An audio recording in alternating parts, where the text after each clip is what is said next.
ਅੱਖਰ ਅੱਖਰ ਮੋਤੀ ਬਣਦੇ ਮੋਤੀਆਂ ਤੋਂ ਫਿਰ ਮਾਲਾ, ਅੱਖਰ ਅੱਖਰ ਮੋਤੀ ਬਣਦੇ ਮੋਤੀਆਂ ਤੋਂ ਫਿਰ ਮਾਲਾ, ਆਓ ਮੁੜ ਤੋਂ ਗੂੜਾ ਕਰੀਏ ਰਿਸ਼ਤਾ ਸਾਹਿਤਕ ਤੰਦਾਂ ਵਾਲਾ। ਸਤਿ ਸ਼੍ਰੀ ਅਕਾਲ, ਤੁਸੀਂ ਜੁੜ ਚੁੱਕੇ ਹੋ ਜਸ ਪੰਜਾਬੀ ਦੇ ਨਾਲ ਔਰ ਪ੍ਰੋਗਰਾਮ ਸ਼ੁਰੂ ਕਰਨ ਲੱਗੇ ਹਾਂ ਜੀ ਸਾਹਿਤਕ ਤੰਦਾਂ। ਪਿਛਲੇ ਲਗਭਗ 4 ਪ੍ਰੋਗਰਾਮਾਂ ਦੇ ਵਿੱਚ ਮੈਂ ਤੁਹਾਡੇ ਨਾਲ ਸਿੱਧਾ ਰੂਬਰੂ ਸਟੂਡੀਓ ਤੋਂ ਨਹੀਂ ਹੋ ਪਾਇਆ, ਕਿਉਂਕਿ ਤੁਹਾਡੇ ਨਾਲ ਜਿਹੜੀ ਸਾਹਿਤਕ ਤੰਦਾਂ ਦੀ ਸਾਂਝ ਪਾਈ ਸੀ ਉਹ ਅੰਮ੍ਰਿਤਸਰ ਸਾਹਿਤ ਉਤਸਵ 2022 ਖਾਲਸਾ ਕਾਲਜ ਤੋਂ ਉੱਥੋਂ ਸਿੱਧੀ ਪਾਈ ਸੀ। ਪੰਜਾਬ ਦੇ ਸਿਰਮੌਰ ਕਵੀਆਂ ਨੂੰ ਸਿੱਧਾ ਤੁਹਾਡੇ ਸਟੇਜ ਤੋਂ ਤੁਹਾਡੇ ਤੱਕ ਸਿੱਧਾ ਰੂਬਰੂ ਕੀਤਾ ਸੀ। ਉਸ ਦੇ ਦਰਮਿਆਨ ਕੁਝ ਇੱਕ ਕਵੀਆਂ ਨਾਲ ਗੱਲਬਾਤ ਵੀ ਕੀਤੀ ਸੀ, ਉਹ ਵੀ ਤੁਹਾਡੇ ਨਾਲ ਸਾਹਿਤ ਦੀ ਤੰਦ ਪਾਈ ਸੀ। ਅੱਜ ਸਾਹਿਤ ਦੀ ਤੰਦ ਮੈਂ ਮੁੜ ਤੋਂ ਜਸ ਟੀਵੀ ਚੰਡੀਗੜ੍ਹ ਸਟੂਡੀਓ ਤੋਂ ਫਿਰ ਤੁਹਾਡੇ ਨਾਲ ਪਾਉਣ ਲੱਗੇ ਹਾਂ।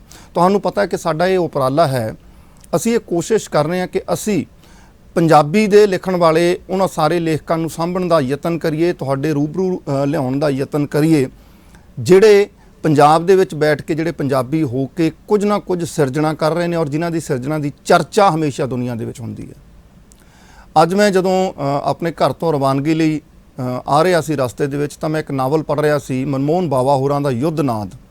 ਉਸ ਦੇ ਵਿੱਚ ਵਾਰ-ਵਾਰ ਜ਼ਿਕਰ ਆਉਂਦਾ ਹੈ ਨਾਇਕਾਂ ਦਾ, ਸਰਦਾਰਾਂ ਦਾ, ਜਰਨੈਲਾਂ ਦਾ।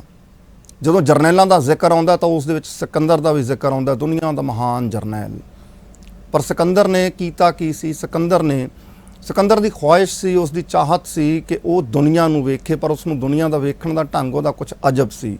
ਉਹ ਤਲਵਾਰ ਦੀ ਨੋਕ ਨਾਲ ਦੁਨੀਆ ਨੂੰ ਵੇਖਣਾ ਚਾਹੁੰਦਾ ਸੀ ਤੇ ਉਸਨੇ ਤਲਵਾਰ ਦੀ ਨੋਕ ਨਾਲ ਦੁਨੀਆ ਨੂੰ ਜਿੱਤਣ ਦੀ ਕੋਸ਼ਿਸ਼ ਕੀਤੀ। ਪਰ ਅੰਤ ਜਦੋਂ ਗਿਆ ਖਾਲੀ ਹੱਥ ਤਾਂ ਕਿਹਾ ਜਾਂਦਾ ਕਿ ਤਾਬੂਤ ਦੇ ਬਾਹਰ ਉਸ ਦੇ ਹੱਥ ਰੱਖੇ ਗਏ ਸਨ ਖਾਲੀ ਹੱਥ, ਇਹ ਦਿਖਾਉਣ ਲਈ ਕਿ ਸਾਰੀ ਦੁਨੀਆ ਜਿੱਤਣ ਤੋਂ ਬਾਅਦ ਵੀ ਉਹ ਖਾਲੀ ਹੱਥ ਇਸ ਜਹਾਨ ਤੋਂ ਵਿਦਾ ਹੋਇਆ।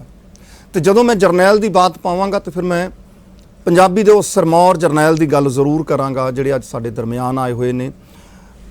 ਉਹ ਏਡੇ ਵੱਡੇ ਕਵੀ ਨੇ ਜਿਨ੍ਹਾਂ ਨੂੰ ਖਿਤਾਬ ਮਿਲਿਆ ਵਿਸ਼ਵ ਕਵੀ ਦਾ, ਪਰ ਅਸੀਂ ਪੰਜਾਬੀਆਂ ਨੇ ਅਣਗੌਲਿਆਂ ਕਰ ਦਿੱਤਾ। ਆਓ ਤਾਂ ਪਹਿਲਾਂ ਸਵਾਗਤ ਕਰਦੇ ਹਾਂ ਸਰਦਾਰ ਜਰਨੈਲ ਸਿੰਘ ਆਨੰਦ ਹੋਰਾਂ ਦਾ। ਜੀ ਆਇਓ ਜੀ ਸਾਡੇ ਵਿਹੜੇ। ਸ਼ੁਕਰੀਆ ਜੀ। ਜਸ ਟੀਵੀ ਦੇ ਸਾਰੇ ਸਰੋਤਿਆਂ ਨੂੰ, ਆਪ ਜੀ ਨੂੰ ਸਾਰਿਆਂ ਦਾ ਧੰਨਵਾਦ। ਸਰ ਕਿੱਦਾਂ ਜੀ, ਸਿਹਤ ਕਿੱਦਾਂ? ਸਿਹਤ ਠੀਕ ਹੈ, ਥੋੜੀ ਨਾਸਾਜ਼ ਹੋ ਗਈ ਸੀ, ਆਪਾਂ ਗੱਲ ਕਰ ਰਹੇ ਸੀ ਪਹਿਲਾਂ। ਹਾਂ ਹੁਣ ਥੋੜੀ ਠੀਕ ਹੈ, ਪਰ ਤੁਹਾਡੇ ਵਰਗੇ ਸਾਨੂੰ ਲੋਕ ਚਾਹੀਦੇ ਨੇ, ਨਾਸਾਜ਼ ਨਹੀਂ ਹੋਣੇ ਚਾਹੀਦੇ। ਨਹੀਂ ਇਸ ਤਰ੍ਹਾਂ ਤਾਂ ਚੱਲਦੇ ਰਹੇਗਾ, ਹੱਥ ਤਾਂ ਕੁਦਰਤ ਦੇ ਹੈ ਜੀ ਵੈਸੇ, ਹੈ ਨਾ। ਯੈਸ, ਚੱਲਦਾ। ਸਰ ਮੈਂ ਨਾ ਇਹ ਰਵਾਇਤੀ ਸਵਾਲ ਹੈ ਪਰ ਮੈਂ ਇਸ ਨੂੰ ਇਸ ਕਰਕੇ ਜ਼ਰੂਰੀ ਸਮਝਦਾ ਹੁੰਦਾ ਕਿਉਂਕਿ ਹਰ ਬੰਦੇ ਦੀ ਨਾ ਇੱਕ ਪਿੱਠ ਭੂਮੀ ਹੁੰਦੀ ਹੈ। ਉਸ ਪਿੱਠ ਭੂਮੀ ਦੇ ਵਿੱਚੋਂ ਹੀ ਬੰਦੇ ਦਾ ਜਿਹੜਾ ਮੁੱਢ ਬਣਦਾ। ਤੁਸੀਂ ਕੀ ਬਣਨਾ ਹੁੰਦਾ ਹੈ ਉਹ ਨਿਰਧਾਰਤ ਔਰ ਤੈਅ ਹਮੇਸ਼ਾ ਤੁਹਾਡੀ ਪਿੱਠ ਭੂਮੀ ਕਰ ਦਿੰਦੀ ਹੁੰਦੀ ਹੈ। ਤੁਹਾਡਾ ਪਿਛੋਕੜ, ਮਾਤਾ ਪਿਤਾ, ਉਸ ਦੀ ਸਾਂਝ ਪਾਈਏ ਦਰਸ਼ਕਾਂ ਨਾਲ। ਇਸ ਤਰ੍ਹਾਂ ਜੀ, ਮੈਂ ਪਿੰਡ ਲੌਂਗੋਵਾਲ ਨੂੰ ਬਿਲੋਂਗ ਕਰਦਾ। ਬਹੁਤ ਕਮਾਲ ਦਾ ਪਿੰਡ, ਮਾਲਵੇ ਦਾ ਵੱਡਾ ਪਿੰਡ, ਸੰਤਾਂ ਦਾ ਪਿੰਡ ਹੈਗਾ ਜੀ। ਸੰਤ ਹਰਚੰਦ ਸਿੰਘ ਲੌਂਗੋਵਾਲ ਹੋਰਾਂ ਨੂੰ ਅਸੀਂ ਅੱਖੀਂ ਦੇਖਿਆ, ਮੈਂ ਬਹੁਤ ਛੋਟਾ ਹੁੰਦਾ ਸੀਗਾ। ਤੇ ਮੇਰੇ ਨਾਨਕਾ ਪਿੰਡ ਆਲਮਗੀਰ ਹੈ। ਮੇਰਾ ਜਨਮ ਵੈਸੇ ਆਲਮਗੀਰ ਹੀ ਹੋਇਆ ਸੀ। ਇਹ ਦੋਨੇ ਪਿੰਡ ਇਤਿਹਾਸਕ ਨੇ। ਆਲਮਗੀਰ ਵੀ ਗੁਰਦੁਆਰਾ ਹੈ, ਗੁਰੂ ਘਰ ਹੈ, ਵੱਡਾ ਗੁਰੂ ਘਰ। ਹਾਂ, ਗੁਰੂ ਸਾਹਿਬ ਦਾ ਗੁਰਦੁਆਰਾ ਹੈ 10ਵੇਂ ਪਾਤਸ਼ਾਹ ਦਾ। ਤੇ ਲੌਂਗੋਵਾਲ ਵੀ ਮਸ਼ਹੂਰ ਹੈ। ਸੋ ਇਸ ਇੱਕ ਸਿੱਖ ਬੈਕਗਰਾਉਂਡ ਹੈ ਜਿਹੜੀ ਜੀ, ਉਹ ਮੈਨੂੰ ਮਿਲੀ ਬਚਪਨ ਤੋਂ ਹੀ ਲੈ ਕੇ। ਤੇ ਥੋੜਾ ਸਮੇਂ ਤੋਂ ਬਾਅਦ ਕੁਝ ਇਕਨੋਮਿਕ ਡਿਫਿਕਲਟੀਜ਼ ਕਰਕੇ ਅਸੀਂ ਲੁਧਿਆਣੇ ਸ਼ਿਫਟ ਕਰ ਗਏ ਸੀ ਜੀ। ਲੁਧਿਆਣੇ, ਆਲਮਗੀਰ ਲੁਧਿਆਣਾ ਹੀ ਕੋਈ ਚੀਜ਼ ਹੈ। ਮੇਰੇ ਸਾਰੇ ਨਾਨਕੇ ਉੱਥੇ ਸੀਗੇ। ਉੱਥੇ ਮਤਲਬ ਕਾਫੀ ਸਟਰਗਲ ਦਾ ਸਮਾਂ ਰਿਹਾ। ਸ਼ੁਰੂਆਤੀ ਦੌਰ ਦੇ ਵਿੱਚ ਮੈਂ ਵਿਸ਼ਵਕਰਮਾ ਹਾਇਰ ਸੈਕੰਡਰੀ ਸਕੂਲ ਤੋਂ 10ਵੀਂ ਕੀਤੀ ਜੀ ਤੇ ਅੱਛੇ ਨੰਬਰ ਲਏ। ਔਰ ਉਸ ਵੇਲੇ ਹੀ ਸਾਡਾ ਇੱਕ ਦੋ ਅੱਛੇ ਟੀਚਰਾਂ ਨਾਲੋਂ ਮੈਂ ਦੱਸਣਾ ਜ਼ਰੂਰੀ ਸਮਝਦਾ। ਬਿਲਕੁਲ ਜ਼ਰੂਰ ਸਰ, ਜ਼ਰੂਰ। ਕਿਉਂਕਿ ਮੈਂ ਇਹ ਸਮਝਦਾ ਕਿ 9ਵੀਂ ਕਲਾਸ ਇੱਕ ਐਸੀ ਕਲਾਸ ਹੁੰਦੀ ਹੈ ਜਦੋਂ ਬੱਚਿਆਂ ਦਾ ਮੈਂਟਲ ਮੇਕਅਪ ਹੈ ਜਿਹੜਾ ਉਹ ਬਣਨਾ ਸ਼ੁਰੂ ਹੋ ਜਾਂਦਾ ਹੈ। ਔਰ ਅੱਜ ਵੀ ਮੈਂ ਚਾਹੁੰਦਾ ਵੀ 9th ਕਲਾਸ ਦੇ ਬੱਚਿਆਂ ਨੂੰ ਅੱਛੇ ਟੀਚਰ ਉਹਨਾਂ ਦੀ ਪਕੜ ਕਰਨ ਜੀ।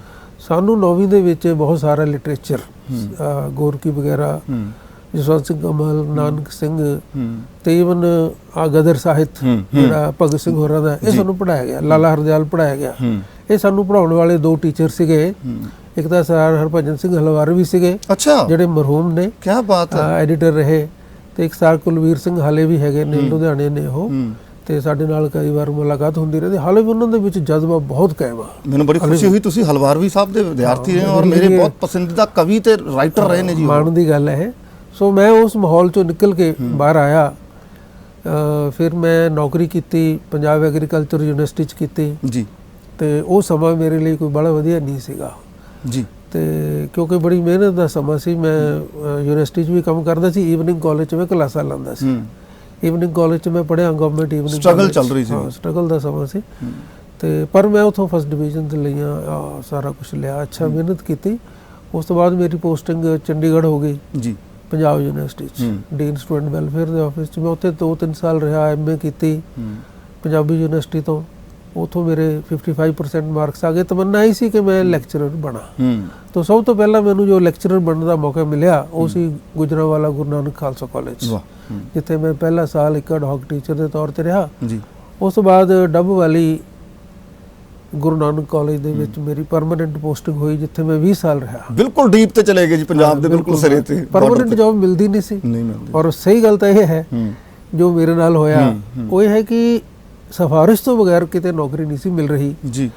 ਮੈਂ ਬਹੁਤ ਕੋਸ਼ਿਸ਼ ਕੀਤੀ ਲੁਧਿਆਣੇ ਦੇ ਆਲੇ ਦੁਆਲੇ ਜੌਬ ਲੈਣ ਦੀ। ਤੋਂ ਇਹਦੇ ਨਾਲ ਜੁੜੇ ਹੋਏ ਇੰਟਰਸਟਿੰਗ ਗੱਲਾਂ ਵੀ ਨੇ, ਪਰ ਹੁਣ ਉਹਨਾਂ ਨੂੰ ਮੈਂ ਚਾਹੁੰਦਾ ਕਿ ਆਉਣ, ਕਿਉਂਕਿ ਦੇਖੋ ਜਰਨੈਲ ਐਵੇਂ ਨਹੀਂ ਬਣਿਆ ਜਾਂਦਾ ਪਿਆਰੇ ਦਰਸ਼ਕੋ। ਜ਼ਿੰਦਗੀ ਦੇ ਸੰਘਰਸ਼ਾਂ ਨੂੰ ਮਾਤ ਪਾ ਕੇ ਫਿਰ ਹੀ ਤੁਸੀਂ ਕਿਸੇ ਪਦਵੀ ਤੇ ਪਹੁੰਚਦੇ ਹੋ ਤੇ ਆਪਣੇ ਨਾਮ ਨੂੰ ਪੁਖਤਾ ਕਰਦੇ ਹੋ। ਜੇ ਘਰਦਿਆਂ ਨੇ ਨਾਮ ਸਰਦਾਰ ਸਾਹਿਬ ਦਾ ਜਰਨੈਲ ਸਿੰਘ ਰੱਖਿਆ ਤਾਂ ਫਿਰ ਇਹਨਾਂ ਨੇ ਉਹ ਜਰਨੈਲੀ ਛੱਡੀ ਨਹੀਂ ਹੈ ਜੀਵਨ ਦੇ ਵਿੱਚ। ਉਹ ਜਰਨੈਲੀ ਨੂੰ ਹਮੇਸ਼ਾ ਨਾਲ ਆਤਮਸਾਤ ਕੀਤਾ ਤੇ ਮੁਸ਼ਕਲਾਂ ਦੇ ਨਾਲ ਲੜਦੇ ਦਿਲਚਸਪ ਕਿਸੇ ਆ ਜਾਣੇ ਚਾਹੀਦੇ ਸਰ ਮੇਰੇ ਖਿਆਲ 'ਚ, ਜੇ ਤੁਹਾਨੂੰ ਲੱਗਦਾ। ਮੈਂ ਮਾਲਪੁਰ ਗਿਆ ਸੀ ਇੱਕ ਵਾਰੀ ਇੰਟਰਵਿਊ ਤੇ ਜੀ। ਮੈਂ ਪ੍ਰਿੰਸੀਪਲ ਸਾਹਿਬ ਦੇ ਘਰ ਵੀ ਰੁਕਿਆ ਰਾਤ ਨੂੰ, ਕਿਉਂਕਿ ਮੈਂ ਦੂਰੋਂ ਗਿਆ ਸੀਗਾ। ਉਹ ਕਹਿੰਦੇ ਇੱਥੇ ਸਟੇ ਕਰ ਲਓ।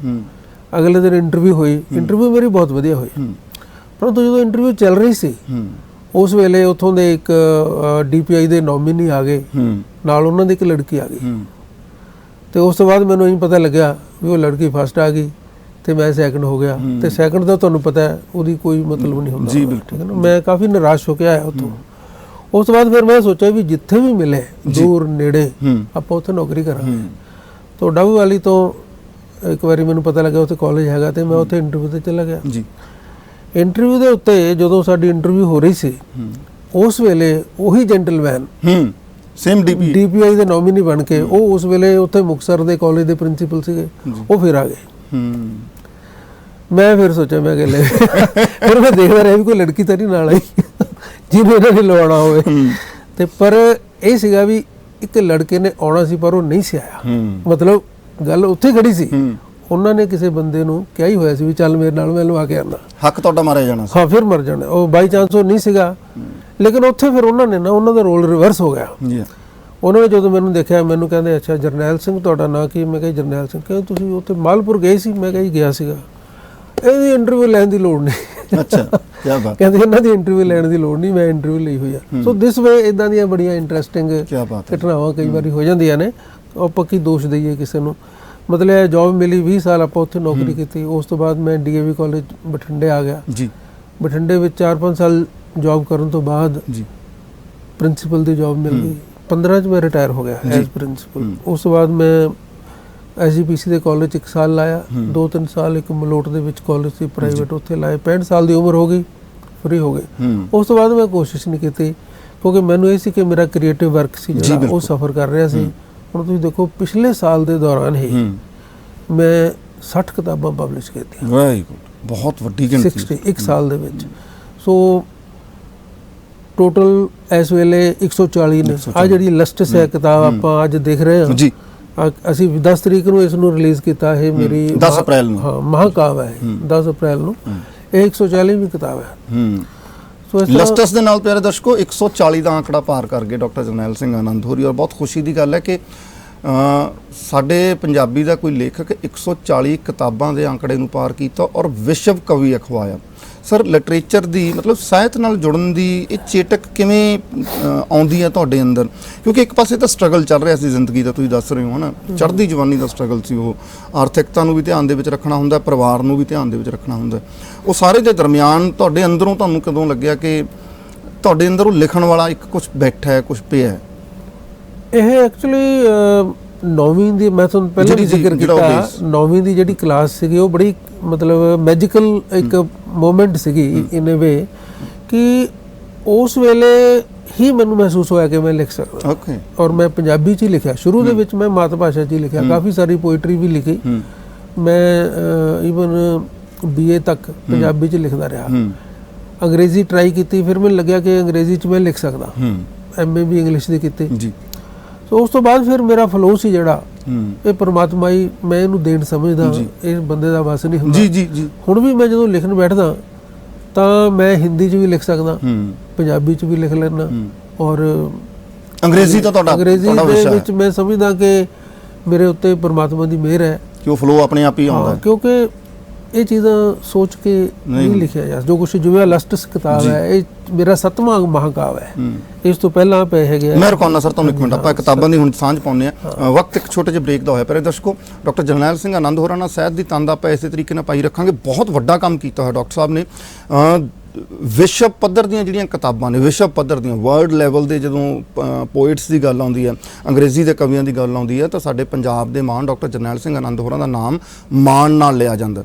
ਇਹਨਾਂ ਦੇ ਨਾਲ ਸਾਹਿਤ ਦੀ ਤੰਦ ਜਾਰੀ ਰੱਖਾਂਗੇ। ਫਿਲਹਾਲ ਵਕਤ ਇੱਕ ਛੋਟੇ ਬ੍ਰੇਕ ਦਾ, ਮਿਲਦੇ ਹਾਂ ਬ੍ਰੇਕ ਦੇ ਅਗਲੇ ਪਾਰ।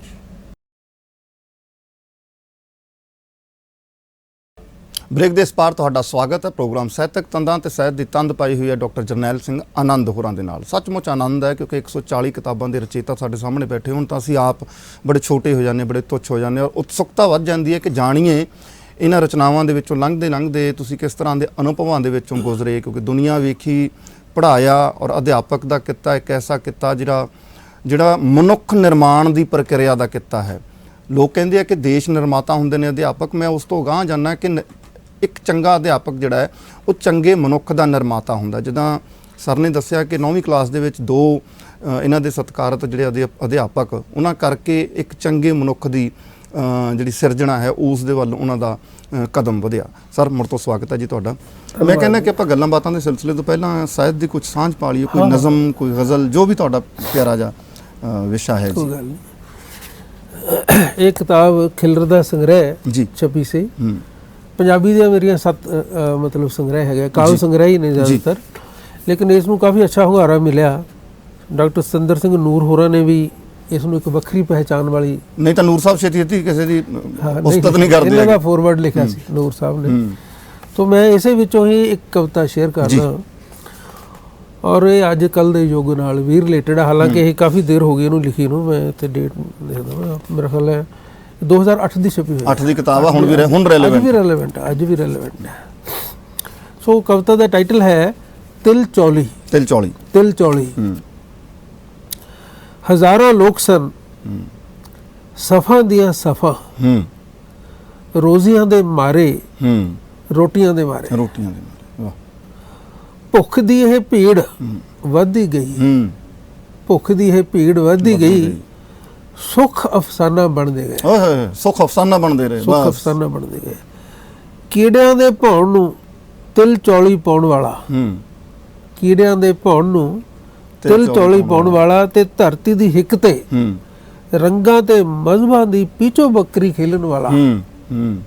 ਧਰਤੀ ਦੀ ਹਿੱਕ ਤੇ ਰੰਗਾਂ ਤੇ ਮਜ਼ਹਬਾਂ ਦੀ ਪੀਚੋ ਬੱਕਰੀ ਖੇਲਣ ਵਾਲਾ ਇੱਕ ਚਿਹਰਾ ਉਭਰਨ ਲੱਗਾ। ਕਦੀ ਉਸ ਚਿਹਰੇ ਤੇ ਈਮਾਨ ਦਿਖਾਈ ਦਿੰਦਾ ਤੇ ਕਦੀ ਕੋਈ ਚੋਣ ਨਿਸ਼ਾਨ।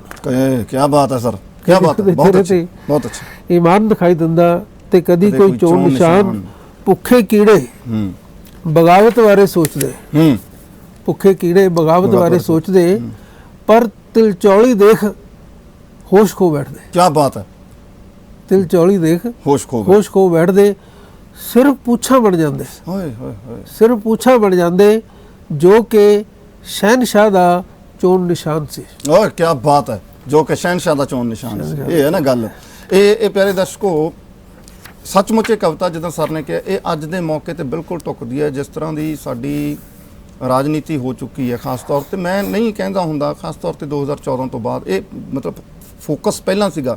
ਰਾਸ਼ਟਰੀ ਸਵੈਮ ਸੇਵਕ ਸੰਘ ਨੇ ਬਹੁਤ ਮਿਹਨਤ ਕੀਤੀ, ਕਿ ਉਹਨਾਂ ਦੀ ਮਿਹਨਤ ਦਾ ਨਤੀਜਾ ਕਿ ਅੱਜ ਕੋਈ ਵੀ ਅਦਾਰਾ ਉਹਨਾਂ ਦੀ ਛੋਹ ਤੋਂ ਬਿਨਾਂ ਨਹੀਂ ਹੈਗਾ। ਹਰ ਅਦਾਰੇ ਦੇ ਵਿੱਚ ਸੰਘ ਦੇ ਬੰਦੇ ਬੈਠੇ ਹੈ, ਹਰ ਅਦਾਰੇ ਦੇ ਵਿੱਚ ਸਾਡੀ ਰਾਜਨੀਤਿਕ ਦਖਲ ਇਸ ਕਿਸਮ ਦਾ ਹੋਇਆ ਕਿ ਸਾਹ ਘੁੱਟਿਆ, ਪਰ ਅਸੀਂ ਉਹੀ ਕੀੜੇ ਬਣ ਗਏ ਤੇ ਸਾਡੇ ਕੋਲ ਉਹੀ ਪੂੰਛਾਂ ਨੇ ਜਿਹੜਾ ਉਹਨਾਂ ਦਾ ਚੋਣ ਨਿਸ਼ਾਨ ਹੈ। ਜੀ ਸਰ, ਹੋਰ ਚੱਲੀਏ ਪੋਇਮ ਜੀ।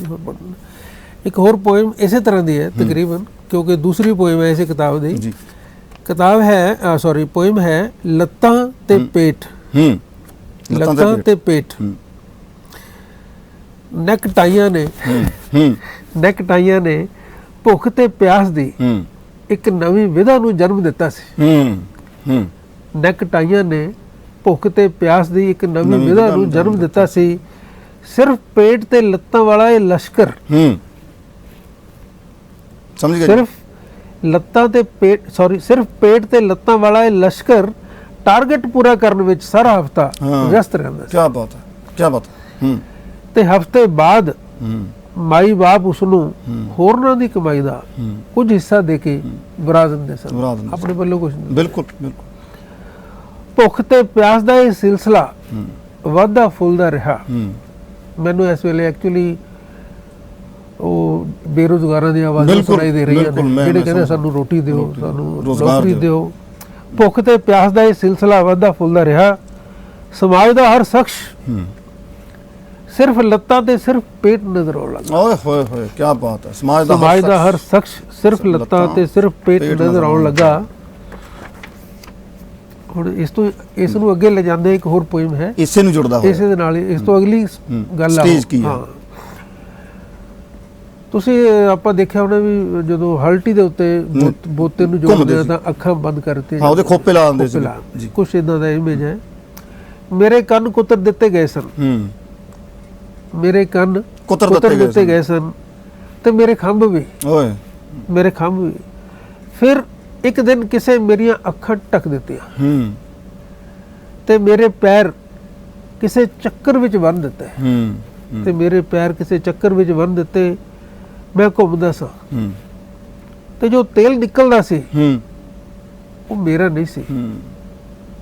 ਮੇਰਾ ਕੰਮ ਸੀ ਸਿਰਫ ਘੁੰਮਣਾ, ਮੇਰਾ ਕੰਮ ਸੀ ਸਿਰਫ ਘੁੰਮਣਾ।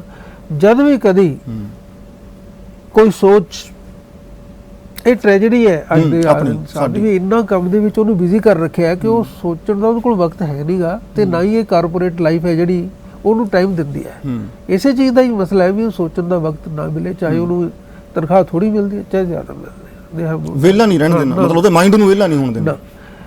ਜਦ ਵੀ ਕਦੀ ਕੋਈ ਸੋਚ ਮਨ ਦੀ ਚਿਮਨੀ ਤੇ ਆ ਬੈਠਦੀ, ਕੁਦਰਤੀ ਗੱਲ ਹੈ, ਜੋ ਸੋਚਣ ਲੱਗੋਗੇ ਤਾਂ ਮੇਰੇ ਪੈਰ ਲੜਖੜਾ ਜਾਂਦੇ ਤੇ ਮੇਰੀ ਪਿੱਠ ਤੇ ਚਮਕਾਂ ਦੀ ਬਰਸਾਤ ਹੋਣ ਲੱਗਦੀ, ਤੇ ਮੇਰੀ ਪਿੱਠ ਤੇ ਚਮਕਾਂ, ਸੋਚੋਗੇ ਤੇ ਚਮਕਾਂ ਪੈਣਗੀਆਂ। ਚੱਲਦੇ ਰਹਿਣ ਵਿੱਚ ਹੀ ਭਲਾਈ ਸੀ, ਚੱਲਦੇ ਰਹਿਣ ਵਿੱਚ ਹੀ ਭਲਾਈ ਸੀ। ਸੋਚਾਂ ਸੁਪਨੇ ਬਣ ਗਈਆਂ ਸਨ। ਬਹੁਤ ਵੱਡੀ ਅੱਜ ਕੱਲ ਦਾ ਨੌਜਵਾਨ ਹੈ ਜਿਹੜਾ ਉਹ ਆਪਣੇ ਪੇਟ ਬਾਰੇ ਸੋਚ ਸਕਦਾ, ਜ਼ਿੰਦਗੀ ਬਾਰੇ, ਸਮਾਜ ਬਾਰੇ, ਰੱਬ ਬਾਰੇ, ਜਾਂ ਇਸ ਜ਼ਿੰਦਗੀ ਨੂੰ ਬਿਹਤਰ ਕਿਵੇਂ ਬਣਾਉਣਾ, ਕਿੱਥੇ ਕਿੱਥੇ, ਮਤਲਬ ਇਹਨਾਂ ਚੀਜ਼ਾਂ ਦੀ ਸੋਚ ਕਿਵੇਂ ਆਊਗੀ ਮੈਨੂੰ ਦੱਸੋ। ਸੋਚਾਂ ਸੁਪਨੇ ਬਣ ਗਈਆਂ ਸਨ ਤੇ ਸੁਪਨਿਆਂ ਨੇ ਮੈਨੂੰ ਵੀ ਸੁਪਨਾ ਬਣਾਇਆ। ਓਏ ਹੋਏ ਹੋਏ, ਤੇ ਸੁਪਨਿਆਂ ਨੇ ਮੈਨੂੰ ਵੀ ਸੁਪਨਾ ਬਣਾਇਆ। ਬੜਾ ਬੇਹੋਂਦ, ਮਤਲਬ ਮੇਰੀ ਹੋਂਦ ਦੇ ਉੱਤੇ ਸਵਾਲੀਆ ਨਿਸ਼ਾਨ। ਸਰ ਮੈਂ ਚਾਹੁੰਦਾ ਇੱਕ ਮਿੰਟ ਆਪਾਂ ਥੋੜਾ, ਤੁਹਾਨੂੰ ਅਨੁਭਵ ਹੋ ਗਿਆ ਸੀ BA ਤੱਕ ਤੁਸੀਂ ਪੰਜਾਬੀ ਦੇ ਵਿੱਚ ਲਿਖਿਆ, ਤੁਸੀਂ ਕਿਹਾ ਕਿ ਕੁਦਰਤ ਦੀ ਤੁਹਾਡੇ ਉੱਤੇ ਅਪਾਰ ਕਿਰਪਾ ਹੈ ਕਿ ਅੰਗਰੇਜ਼ੀ ਦੇ ਵਿੱਚ ਲਿਖਣ ਦੇ ਵਿੱਚ। ਮੇਰਾ ਇੱਕ, ਆਪਾਂ ਜਦੋਂ ਬ੍ਰੇਕ ਤੋਂ ਪਹਿਲਾਂ ਵੀ ਗੱਲ ਕਰ ਰਹੇ ਸੀਗੇ ਜਾਂ ਆਫ ਦੀ ਰਿਕਾਰਡ ਆਪਾਂ ਗੱਲ ਕਰ ਰਹੇ ਸੀ, ਇਹਨਾਂ ਗਰੁੱਪਿਜ਼ਮ ਬਹੁਤ ਥਾਵਾਂ ਦੇ ਉੱਤੇ, ਜਿਵੇਂ ਰਾਜਨੀਤਿਕ ਪਾਰਟੀਆਂ ਬਣ ਗਈਆਂ, ਉਸੇ ਤਰੀਕੇ ਨਾਲ ਲੇਖਕਾਂ ਦੇ ਵਿੱਚ ਗਰੁੱਪਿਜ਼ਮ ਕ੍ਰੀਏਟ ਹੋ ਗਿਆ। ਤੁਸੀਂ ਵੀ ਮੇਰੇ ਨਾਲ ਜ਼ਿਕਰ ਕਰ ਰਹੇ ਸੀ, ਔਰ ਇੱਕ ਤੁਹਾਡਾ ਮਤਲਬ ਤੁਹਾਡੇ ਅੰਦਰ ਦਾ ਇੱਕ ਦਰਦ ਚੀਸ ਵੀ ਹੈ, ਪੀੜ ਵੀ ਹੈ ਕਿ ਇਹ ਸਾਨੂੰ, ਮਤਲਬ ਜਿਹੜੇ ਜਿਵੇਂ ਤੁਸੀਂ ਅੰਗਰੇਜ਼ੀ ਦੇ ਵਿੱਚ ਲਿਖਦੇ ਹੋ, ਇਹ ਗੌਲਦੇ ਕਿਉਂ ਨਹੀਂ ਹੈ। ਜਿਹੜੀ ਗੱਲ ਆਪਾਂ ਕਰ ਰਹੇ ਸੀ, ਤੁਸੀਂ ਕਰ ਰਹੇ ਸੀ ਕਿ ਲਿਖ ਤਾਂ ਪੰਜਾਬੀ ਬੰਦਾ ਰਿਹਾ ਨਾ, ਪੰਜਾਬ ਦਾ ਰਹਿਣ ਵਾਲਾ ਪੰਜਾਬੀ ਵਿਅਕਤੀ ਲਿਖ ਰਿਹਾ, ਉਹ ਲਿਖ ਕਿਹੜੀ ਵੰਨਗੀ ਦੇ ਵਿੱਚ ਰਿਹਾ, ਕਿਹੜੀ ਭਾਸ਼ਾ ਦੇ ਵਿੱਚ ਰਿਹਾ, ਮੈਟਰ ਨਹੀਂ ਕਰਦਾ ਹੈ, ਪਰ ਉਹਨੂੰ ਰਿਕੋਗਨਾਈਜ਼ ਕਿਉਂ ਨਹੀਂ ਕੀਤਾ ਜਾਂਦਾ ਸਰ? ਦੇਖੋ, ਇਸ ਤਰ੍ਹਾਂ ਜਦੋਂ ਆਪਾਂ ਇਹ ਕਹਿੰਦੇ ਆ ਕਿ ਪੰਜਾਬੀ ਵਿਰਸਾ, ਤਾਂ ਇਹਦਾ ਮਤਲਬ ਹੈ ਪੰਜਾਬ ਦਾ ਵਿਰਸਾ ਜੀ। ਉਹਦੇ ਵਿੱਚ ਹਿੰਦੂ ਵੀ ਆਉਂਦੇ ਆ, ਸਿੱਖ ਵੀ ਆਉਂਦੇ ਆ, ਮੁਸਲਮਾਨ ਵੀ ਆ ਜਾਂਦੇ। ਇਸੇ ਤਰ੍ਹਾਂ ਹੀ ਜਦੋਂ ਅਸੀਂ ਕਹਿੰਦੇ ਆ ਪੰਜਾਬੀ ਰਾਈਟਰ, ਤਾਂ ਇਹਦਾ ਮਤਲਬ ਇਹ ਨਹੀਂ ਵੀ ਜਿਹੜਾ ਪੰਜਾਬੀ ਵਿੱਚ ਲਿਖਦਾ ਉਹ ਰਾਈਟਰ। ਪੰਜਾਬ ਦੇ ਵਿੱਚ ਰਹਿਣ ਵਾਲਾ ਰਾਈਟਰ ਤੋਂ ਮੁਰਾਦ ਹੈ, ਬਿਲਕੁਲ, ਚਾਹੇ ਉਹ ਕਿਸੇ ਵੀ ਭਾਸ਼ਾ ਵਿੱਚ ਲਿਖੇ, ਠੀਕ ਹੈ ਨਾ। ਪਰ ਆਪਣੇ ਜਿਹੜੇ ਇੱਥੋਂ ਦੇ ਜ਼ਿਆਦਾਤਰ ਲੋਕ ਹੋਰ ਕਿਸੇ ਭਾਸ਼ਾ ਨਾਲੋਂ ਇਹ ਸਮਝਦੇ ਆ ਕਿ ਜਿਹੜਾ ਪੰਜਾਬੀ 'ਚ ਲਿਖਦਾ ਹੈ ਉਹੀ ਪੰਜਾਬੀ ਰਾਈਟਰ, ਉਹੀ ਪੰਜਾਬੀ ਰਾਈਟਰ ਆ, ਠੀਕ ਹੈ ਨਾ। ਬਾਕੀ ਜਿਹੜੀ ਤੁਸੀਂ ਗੱਲ ਕੀਤੀ ਹੈ ਰੈਕਗਨੀਸ਼ਨ ਦੀ ਜਾਂ ਹੋਰ, ਉਹਦੇ ਵਿੱਚ ਪ੍ਰਿੰਸ ਜੀ ਪਤਾ ਕੀ ਹੈ, ਇਹ ਇੱਕ ਦੁਨੀਆ ਦਾ ਇੱਕ ਇਸ ਤਰ੍ਹਾਂ ਦਾ ਮਤਲਬ ਕਾਰੋਬਾਰ ਸਮਝੋ ਜਾਂ ਸਰੋਕਾਰ ਇਸ ਤਰ੍ਹਾਂ ਦੇ ਬਣ ਗਏ ਆ ਕਿ ਲੋਕ ਇੱਕ ਅੱਧੀ ਕਿਤਾਬ ਲਿਖਦੇ ਆ, ਦੋ ਚਾਰ ਲੋਕਾਂ ਤੋਂ ਥਾਪਣਾ ਲੈ ਲੈਂਦੇ ਠੀਕ ਹੈ ਨਾ ਜੀ, ਫਿਰ ਉਹ ਉਹਨੂੰ ਅਵਾਰਡ ਲੈਣ ਤੁਰ ਪੈਂਦੇ ਆ। ਮਤਲਬ ਜਦ ਤੱਕ ਉਹ ਤੋਂ ਅਵਾਰਡ ਨਹੀਂ ਦਿਵਾਉਂਦੇ ਉਹ ਸਾਹ ਨਹੀਂ ਲੈਂਦੇ। ਜੇ ਅਵਾਰਡ ਹੈ ਨਹੀਂਗਾ ਤਾਂ ਨਵਾਂ ਕ੍ਰੀਏਟ ਕਰ ਲੈਂਦੇ। ਮਤਲਬ ਬੇਸਿਕ ਪਰਪਸ ਲਿਖਣਾ ਨਹੀਂ ਹੈ, ਬੇਸਿਕ ਪਰਪਸ ਕੀ ਹੈ? ਅਵਾਰਡ ਲੈਣਾ, ਨਾਮ ਚਮਕਾਉਣਾ। ਅਵਾਰਡ ਲੈਣਾ। ਦੂਸਰੀ ਗੱਲ ਇਹ ਹੁੰਦੀ ਹੈ 50,000 1 ਲੱਖ, ਮਤਲਬ ਇਹ ਜਿਹੜੀ ਚਕਾ ਚਾਹੁੰਦਾ ਕੈਟਾਗਰੀਜ਼ ਬਣੀਆਂ ਹੋਈਆਂ ਨੇ ਪੈਸੇ ਦੀਆਂ, ਚਕਾ ਚਾਹੁੰਦਾ ਜਿਹੜੀ ਇਹਦੇ ਪਿੱਛੇ ਮਤਲਬ ਦੁਨੀਆ ਜਿਹੜੀ ਹੈ ਲੱਗੀ ਹੋਈ ਹੈ। ਅੱਛਾ ਹੁਣ ਇਹਦਾ ਜੇ ਹੁਣ ਤੁਸੀਂ ਮੈਨੂੰ ਜੇ ਇਹ ਸਵਾਲ ਪੁੱਟ ਕਰੋ ਜੀ, ਕਰਨਾ ਵੀ ਚਾਹੀਦਾ ਤੁਹਾਨੂੰ ਵੀ ਤੁਸੀਂ 140 ਕਿਤਾਬਾਂ ਕਿਵੇਂ ਲਿਖੀਆਂ? ਹਾਂ ਬਿਲਕੁਲ। ਤੁਸੀਂ ਮੈਨੂੰ ਇਹ ਵੀ ਪੁੱਛੋ ਕਿ ਪਿਛਲੇ ਸਾਲ 60 ਕਿਤਾਬਾਂ ਕਿਵੇਂ ਲਿਖੀਆਂ? ਬਿਲਕੁਲ ਕਿਵੇਂ ਲਿਖੀਆਂ ਸਰ? ਉਹਦਾ ਰਿਜ਼ਲਟ ਉਹਦਾ ਇੱਕੋ ਹੀ ਇਹਦਾ ਮੇਰਾ ਰਿਪਲਾਈ ਹੈ ਕਿ ਮੈਂ ਕਦੇ ਵੀ ਆਪਣੀਆਂ ਕਿਤਾਬਾਂ ਨੂੰ ਪ੍ਰਮੋਟ ਕਰਨ ਲਈ ਕਦੇ ਕਿਸੇ ਕੋਲ ਨਹੀਂ ਗਿਆ, ਕੋਈ ਇਦਾਂ ਦਾ। ਬਿਲਕੁਲ ਸਰ, ਮੈਂ ਅਖਬਾਰਾਂ ਤੱਕ ਵੀ ਨਹੀਂ ਜਾਂਦਾ। ਬਹੁਤ ਅੱਛੇ। ਮੇਰਾ ਮਤਲਬ ਹੈ ਕਿਤਾਬ ਲਿਖੋ, Amazon ਤੇ ਪਾ ਦਿਓ। Amazon ਤੇ ਜਦੋਂ ਕਿਤਾਬ ਚਲੀ ਜਾਊਗੀ ਉਹ ਦੁਨੀਆ ਦੇ ਲਿਟਰੇਚਰ ਦਾ ਹਿੱਸਾ ਬਣ ਆਪਣੇ ਆਪ ਹਿੱਸਾ ਬਣ ਜਾਊਗੀ, ਠੀਕ ਹੈ ਨਾ। ਅੱਛਾ ਫਿਰ ਇਹ ਹੈ ਕਿ ਜਦੋਂ ਇਹਨਾਂ ਦਾ ਟਾਈਮ ਆਏਗਾ ਆ ਜਾਏਗਾ। ਬਿਲਕੁਲ। ਹਾਲੇ ਕਿਸੇ ਨੂੰ ਇਹਦੀ ਨਹੀਂ ਸਮਝਦੇ, ਫਿਰ ਆਪਾਂ ਕੀ ਕਰ ਸਕਦੇ ਹਾਂ? ਬਹੁਤ ਅੱਛੇ। ਮੈਂ ਸਰ ਰੋਕਦਾ ਤੁਹਾਨੂੰ, ਸ਼ਾਇਦ ਉਹਨਾਂ ਲੋਕਾਂ ਨੂੰ ਸ਼ਾਇਦ ਥੋੜੀ ਬਹੁਤ ਪ੍ਰਮਾਤਮਾ ਸਮੱਤ ਬਖਸ਼ੇ ਜਿਹੜੇ ਇਦਾਂ ਦੇ ਗਲਵੇ ਕ੍ਰੀਏਟ ਕਰ ਰਹੇ ਨੇ ਜਾਂ ਜਿਹੜੇ ਇਦਾਂ ਦੇ ਗਰੁੱਪਿਜ਼ਮ ਕ੍ਰੀਏਟ ਕਰ ਰਹੇ ਆ। ਮੈਨੂੰ ਬੜੀ ਖੂਬਸੂਰਤ ਗੱਲ ਲੱਗੀ ਸਰ ਦੀ ਕਿ ਠੀਕ ਹੈ ਹਲੇ ਜੇ ਉਹਨਾਂ ਦੇ ਸਮਝ ਦੇ ਵਿੱਚ ਨਹੀਂ ਆਉਂਦੀ ਤਾਂ ਸਰ ਦਾ ਕੀ ਕਸੂਰ ਜਾਂ ਇਹਨਾਂ ਕਿਤਾਬਾਂ ਦਾ ਕੀ ਕਸੂਰ। ਜਦੋਂ ਉਹਨਾਂ ਦਾ ਥਾਟ ਪ੍ਰੋਸੈਸ, ਜਦੋਂ ਉਹਨਾਂ ਦੀ ਸੋਚ ਉੱਥੇ ਪਹੁੰਚ ਜਾਏਗੀ, ਜਦੋਂ ਉਹ ਇਹਨਾਂ ਕਿਤਾਬਾਂ ਦੇ ਹਾਣ ਦੇ ਹੋ ਜਾਣਗੇ ਤਾਂ ਫਿਰ ਇਹਨਾਂ ਕਿਤਾਬਾਂ ਦੀ ਵੈਲਿਊ ਉਹਨਾਂ ਨੂੰ ਸਮਝ ਆਊਗੀ। ਵਕਤ ਇੱਕ ਬ੍ਰੇਕ ਦਾ, ਬ੍ਰੇਕ ਦੇ ਅਗਲੇਰੇ ਪਾ ਡਾਕਟਰ JS ਆਨੰਦ ਨਾਲ ਇਸੇ ਤਰੀਕੇ ਨਾਲ ਬਹੁਤ ਖੂਬਸੂਰਤ ਜੀਆਂ ਪਿਆਰੀਆਂ ਜਿਹੀਆਂ ਗੱਲਾਂ ਕਰਾਂਗੇ, ਅੰਦਰਲੀਆਂ ਕੁਝ ਹੋਰ ਗੱਲਾਂ, ਦਿਲ ਦੀਆਂ ਗੱਲਾਂ, ਮਨ ਦੀਆਂ ਗੱਲਾਂ। ਮਿਲਦੇ ਹਾਂ ਬ੍ਰੇਕ ਦੇ ਅਗਲੇਰੇ ਪਾਰ। ਬ੍ਰੇਕ ਦੇ ਇਸ ਪਾਰ ਤੁਹਾਡਾ ਸਵਾਗਤ ਹੈ। ਸਾਹਿਤ ਦੀ ਤੰਦ ਆਪਾਂ ਡਾਕਟਰ ਜਰਨੈਲ ਸਿੰਘ ਆਨੰਦ ਹੋਰਾਂ ਨਾਲ ਪਾਈ ਔਰ ਬੜੀਆਂ ਗੰਭੀਰ ਗੱਲਾਂ, ਜਿਹੜੀਆਂ ਗੱਲਾਂ ਹੋਣੀਆਂ ਚਾਹੀਦੀਆਂ ਨੇ ਪਰ ਹੁੰਦੀਆਂ ਨਹੀਂ, ਚੱਕਦਾ ਨਹੀਂ ਕੋਈ। ਇਹ ਗੱਲਾਂ ਦੀ ਸਾਂਝ ਪਾਉਣੀ ਬੜੀ ਜ਼ਰੂਰੀ ਹੈ। ਡਾਕਟਰ ਸਾਹਿਬ ਆਪਾਂ ਜਿਹੜੀ ਬ੍ਰੇਕ ਤੋਂ ਪਹਿਲਾਂ ਗੱਲ ਕਰ ਰਹੇ ਸੀ ਕਿ ਆਹ ਕੁਛ ਚੱਲ ਰਿਹਾ ਹੈ, ਮਤਲਬ ਸਾਡੇ ਲੇਖਕ ਭਾਈਚਾਰੇ ਦੇ ਵਿੱਚ ਵੀ ਤੇ ਬਾਕੀ ਸਾਰਿਆਂ ਦੇ ਵਿੱਚ ਵੀ। ਫਿਰ ਇਹਦੇ ਨਾਲ ਤਾਂ ਫਿਰ ਅਸੀਂ ਕਿੱਥੋਂ ਮਤਲਬ ਇਹ ਕਲਪਨਾ ਕਰ ਲਾਂਗੇ ਕਿ ਇੱਦਾਂ ਦਾ ਸਾਹਿਤ ਜਾਂ ਉੱਦਾਂ ਦੀ ਸਿਰਜਣਾ ਜਿਹੜੀ ਉਹ ਲੋਕ ਕਰਦੇ ਆ ਅਵਾਰਡਾਂ ਪਿੱਛੇ ਜਾਂ 50,000 ਜਾਂ ਦਿੱਲੀ ਜਾ ਕੇ ਲੱਤਾਂ ਗੋਡੇ ਘੁੱਟਣੇ, ਤਾਂ ਫਿਰ ਉਹ ਸਾਨੂੰ ਸੇਧਤ ਕਿੱਥੋਂ ਕਰ ਦੇਣਗੇ? ਉਹ ਤਾਂ ਨਿਗਾਰ ਵੱਲ ਲੈ ਕੇ ਜਾਣਗੇ। ਓਵਰਆਲ ਨਿਗਾਰ ਤੇ ਹੋ ਹੀ ਰਿਹਾ। ਜੇ ਆਪਾਂ ਦੇਖੀਏ ਸਮਾਜ ਦੇ ਵਿੱਚ ਨਿਗਾਰ ਹੋ ਰਿਹਾ ਹੈ ਤਾਂ ਇਹਦੇ ਵਿੱਚ ਜਿਹੜੇ ਲੋਕਾਂ ਨੇ ਨਿਗਾਰ ਨੂੰ ਰੋਕਣਾ ਸੀ ਉਹ ਖੁਦ ਨਿਗਾਰ ਦਾ ਸ਼ਿਕਾਰ ਹੈ। ਕਿਉਂਕਿ ਲੇਖਕ ਦੇ ਹਿੱਸੇ ਜ਼ਿੰਮੇਵਾਰੀ ਇਹ ਆਉਂਦੀ ਹੈ ਨਿਗਾਰ ਨੂੰ ਰੋਕਣ ਦੀ, ਆਵਾਜ਼ ਬੁਲੰਦ ਕਰਨ ਦੀ। ਲੇਖਕ ਹੈ ਜਿਹੜਾ ਉਹ ਟੀਚਰ ਤੋਂ ਵੀ ਉੱਪਰ ਹੁੰਦਾ ਹੈ, ਠੀਕ ਹੈ ਨਾ। ਜੋ ਟੀਚਰ ਦੀ ਜ਼ਿੰਮੇਵਾਰੀ ਆਪਾਂ ਆਈਡੀਅਲੀ ਸਮਝਦੇ ਹਾਂ, ਲੇਖਕ ਦੇ ਉਸ ਤੋਂ ਵੀ ਜ਼ਿਆਦਾ ਹੁੰਦੀ ਹੈ। ਕਿਉਂਕਿ ਲਿਟਰੇਚਰ ਦਾ ਮਤਲਬ ਇਹ ਹੈਗਾ ਕਿ ਉਹ ਹਿਸਟਰੀ, ਜਿਹੜੀ ਲਿਟਰੇਚਰ ਹੈ ਜਿਹੜਾ ਹਿਸਟਰੀ ਦੇ ਪੈਰਲਲ ਚੱਲਦਾ, ਜੋ ਇਤਿਹਾਸ 'ਚ ਹੋ ਰਿਹਾ ਲਿਟਰੇਚਰ 'ਚ ਉਹੀ ਚੀਜ਼ ਦਿਖਾਈ ਜਾ ਰਹੀ ਹੁੰਦੀ ਹੈ। ਪਰ ਉਹਦੇ ਵਿੱਚ ਇੱਕ ਫਰਕ ਹੁੰਦਾ ਹੈ। ਫਰਕ ਇਹ ਹੁੰਦਾ ਹੈ ਕਿ ਉਹਦੇ ਵਿੱਚ ਇਹ ਦਿਖਾਇਆ ਜਾ ਰਿਹਾ ਹੁੰਦਾ ਕਿ ਕੀ ਹੋ ਸਕਦਾ ਸੀ, ਕੀ ਨਹੀਂ ਸੀ ਹੋਣਾ ਚਾਹੀਦਾ। ਇਹ ਲਿਟਰੇਚਰ ਦੱਸਿਆ ਜਾਂਦਾ, ਇਤਿਹਾਸ ਨਹੀਂ ਇਹ ਗੱਲ ਕਰ ਸਕਦਾ, ਠੀਕ ਹੈ ਨਾ ਜੀ। ਸੋ ਲਿਟਰੇਚਰ ਦੇ ਵਿੱਚ ਕਿਸ ਤਰ੍ਹਾਂ ਦਾ ਲਿਟਰੇਚਰ ਪੈਦਾ ਹੋ ਰਿਹਾ, ਕਿਸ ਤਰ੍ਹਾਂ ਦੇ ਲਿਟਰੇਚਰ ਨੂੰ ਪ੍ਰਮੋਟ ਕੀਤਾ ਜਾ ਰਿਹਾ ਔਰ ਕਿਸ ਤਰ੍ਹਾਂ ਦਾ ਜਿਹੜਾ ਲਿਟਰੇਚਰ ਹੈ ਜਿਹੜਾ ਪੜ੍ਹਾਇਆ ਜਾ ਰਿਹਾ, ਠੀਕ ਹੈ ਨਾ। ਤੇ ਇਹਦੇ ਪਿੱਛੇ ਕਿੱਥੋਂ ਡਿਸੀਜਨ ਹੋ ਰਹੇ ਆ। ਇਹ ਤੁਸੀਂ ਇਹ ਵੀ ਗੱਲ ਜ਼ਰੂਰ ਮੈਂ ਚਾਹੂੰਗਾ ਕਿ ਤੁਹਾਡੀ ਉਮਰ ਦਾ ਇੱਕ ਤਜਰਬਾ ਹੈ। ਜਿੱਦਾਂ ਮੈਂ RSS ਦੀ ਗੱਲ ਕੀਤੀ ਸੀ, ਮਤਲਬ ਮੈਂ ਬੜੇ ਸਪਸ਼ਟ ਤਰੀਕੇ ਨਾਲ ਬੋਲਦਾ ਹੁੰਦਾ। ਜਿਵੇਂ ਹੁਣ ਸਾਡਾ ਮਤਲਬ ਤੁਸੀਂ ਲਿਟਰੇਚਰ ਦੀ ਗੱਲ ਕਰ ਰਹੇ ਹੋ, ਤਾਂ ਮੈਂ ਜਿਹੜਾ ਸਾਡਾ ਸਿਲੇਬਸ ਹੈ, ਸਾਡੇ ਸਿਲੇਬਸ ਦੇ ਵਿੱਚ ਕਿਸ ਤਰੀਕੇ ਨਾਲ ਘੁਸਪੈਠ ਕਰਕੇ ਉਸ ਨੂੰ ਬਦਲਣ ਦੀ ਕੋਸ਼ਿਸ਼ ਕੀਤੀ ਗਈ। ਕੀ ਇਸੇ ਤਰੀਕੇ ਨਾਲ ਕੀ ਪੜ੍ਹਾਇਆ ਜਾਣਾ ਚਾਹੀਦਾ ਹੈ ਔਰ ਕੀ ਪੜ੍ਹਿਆ ਜਾਣਾ ਚਾਹੀਦਾ, ਇਹ ਵੀ ਡਿਸਾਈਡ, ਇਸ ਫੈਕਟਰ ਨੂੰ ਡਿਸਾਈਡ ਕੋਈ ਹੋਰ ਕਰਦੇ ਨੇ ਬੈਠੇ ਵਿੱਚ? ਦੇਖੋ ਇਹਨੂੰ ਮੈਂ ਸਮਾਜ ਦੀ ਗਿਰਾਵਟ ਦਾ ਇੱਕ ਹਿੱਸਾ ਸਮਝੂਗਾ ਜੀ। ਯਾਨੀ ਆਦਮੀ ਦੀ ਜਿਹੜੀ ਗਰੋਥ ਹੈ ਜੀ, ਅਗਰ ਅਸੀਂ ਕਿਸੇ ਵੀ ਢੰਗ ਨਾਲ ਉਹਨੂੰ ਟੈਂਪਰ ਕਰਨ ਦੀ ਕੋਸ਼ਿਸ਼ ਕਰਦੇ ਹਾਂ, ਉਹ ਇਨਡਿਫੈਂਸਿਵ ਵਾਲਾ ਇਮੋਰਲ ਐਕਟ ਆ, ਠੀਕ ਹੈ। ਚਾਹੇ ਕਿਵੇਂ ਵੀ ਕਰੇ ਆਦਮੀ, ਤੇ ਚਾਹੀਦਾ ਇਹ ਹੈਗਾ ਕਿ ਅੱਛੇ ਜਿਹੜੇ ਗੁਣ ਹੈ ਉਹ ਬੱਚਿਆਂ ਦੀ ਡਿਵੈਲਪਮੈਂਟ ਦੇ ਵਿੱਚ ਉਹਨਾਂ ਨੂੰ ਦਿੱਤੇ ਜਾਣ ਔਰ ਅੱਛਾ ਲਿਟਰੇਚਰ ਜਿਹੜਾ ਵਧੀਆ ਉਹ ਪੜ੍ਹਾਇਆ ਜਾਵੇ। ਇਹ ਨਾ ਸੋਚਿਆ ਜਾਵੇ ਵੀ ਅਸੀਂ ਆਪਦਾ ਆਹ ਪੜ੍ਹਾਉਣਾ ਹੈ, ਅਸੀਂ ਆਪਦਾ ਆਹ ਪੜ੍ਹਾਉਣਾ ਹੈ, ਆਹ ਪੜ੍ਹੋ। ਮਤਲਬ ਇਹ ਜਿਹੜੀ ਆਰਟੀਫਿਸ਼ੀਅਲਿਟੀ ਹੈ ਜਿਹੜੀ ਇਸ ਕੰਮ ਦੇ ਵਿੱਚ, ਮੈਂ ਸਮਝਦਾ ਕਿ ਦੇਖੋ ਇੱਕ ਥੋੜ੍ਹਾ ਜਿਹਾ ਮੈਂ ਗੱਲ ਕੰਪੈਰੀਜ਼ਨ 'ਚ ਵੀ ਲੈ ਆਉਣਾ ਜੀ। 1940 50 60 70 80 70 ਤੱਕ ਜੀ ਜਿਹੜੀਆਂ ਸਾਡੀਆਂ ਯੂਨੀਵਰਸਿਟੀਆਂ ਸੀ ਉਹਨਾਂ ਦੇ ਵਿੱਚ ਕਿੰਨੀ ਕਮਾਲ ਦੀ ਸਕਾਲਰਸ਼ਿਪ ਸੀ, ਨੋ ਡਾਊਟ, ਬਿਨਾਂ ਸ਼ੱਕ, ਠੀਕ ਹੈ ਜੀ। ਪ੍ਰਿੰਸੀਪਲ ਤੇਜਾ ਸਿੰਘ, ਬਿਲਕੁਲ, ਡਾਕਟਰ ਗੰਡਾ ਸਿੰਘ, ਮਤਲਬ ਇਹ ਲੋਕ ਸੀਗੇ। ਔਰ ਉਸ ਤੋਂ ਬਾਅਦ 70 ਤੋਂ ਬਾਅਦ 80 90 91 ਇਹ 80 90 ਤੱਕ ਉਹਨਾਂ ਦੇ ਜਿਹੜੇ ਪੜ੍ਹਾਏ ਹੋਏ ਵਿਦਿਆਰਥੀ ਸੀਗੇ ਉਹ ਡਿਪਾਰਟਮੈਂਟਾਂ 'ਚ ਆਉਂਦੇ ਆ। ਬਿਲਕੁਲ ਠੀਕ ਹੈ? ਬਿਲਕੁਲ। ਔਰ ਤੁਸੀਂ ਆਪੇ ਸੋਚੋ ਵੀ ਉਸ ਤੋਂ ਅੱਗੇ ਜਾਂਦਾ ਕੰਮ ਕਿ ਡਿਕਲਾਈਨ 'ਚ ਆਉਂਦਾ ਹੈ? ਡਿਕਲਾਈਨ ਪਿੱਛੇ ਹੋ ਠੀਕ ਹੈ। ਹੁਣ ਇਸ ਵੇਲੇ ਜਿਹੜੇ ਡਿਪਾਰਟਮੈਂਟਾਂ ਨੂੰ ਮਤਲਬ ਮੈਨ ਕਰ ਰਹੇ ਲੋਕ ਉਹ ਉਹਨਾਂ ਦੇ ਅੱਗੇ ਪੜ੍ਹਾਏ ਹੋਇਆ, ਮਤਲਬ ਸਮਝ ਲਓ ਵੀ ਓਰੀਜਨਲ ਤੋਂ ਅੱਗੇ ਚੱਲਦਾ ਹੋਇਆ, ਅੱਗੇ ਉਸ ਤੋਂ ਅੱਗੇ ਇਹ ਡਿਟੀਰੀਓਰੇਸ਼ਨ ਵੱਲ ਕੰਮ ਜਾ ਰਿਹਾ। ਇਹਨੂੰ ਆਪਾਂ ਰੋਕੂਗਾ ਕੌਣ? ਯੂਨੀਵਰਸਿਟੀਆਂ ਦੇ ਵਾਈਸ ਚਾਂਸਲਰ, ਯੂਨੀਵਰਸਿਟੀਆਂ ਦੇ ਹੈਡ ਜਿਹੜੇ ਲੱਗਦੇ ਆ ਉਹ ਮੈਰਿਟ ਦਾ ਕੰਸੀਡਰੇਸ਼ਨ ਬਾਅਦ ਚ ਆਉਂਦੀ ਹੈ। ਬਿਲਕੁਲ। ਪਹਿਲਾਂ ਉਹਦੀਆਂ ਐਫੀਲੀਏਸ਼ਨ ਦੇਖੇ। ਯੈਸ। ਠੀਕ ਹੈ। ਬਿਲਕੁਲ ਠੀਕ। ਮੈਂ ਸਮਝਦਾ ਕਿ ਅਕੈਡਮਿਕਸ ਨੂੰ ਤਬਾਹ ਕਰਨ ਵਾਲਾ ਕੰਮ ਹੈਗਾ।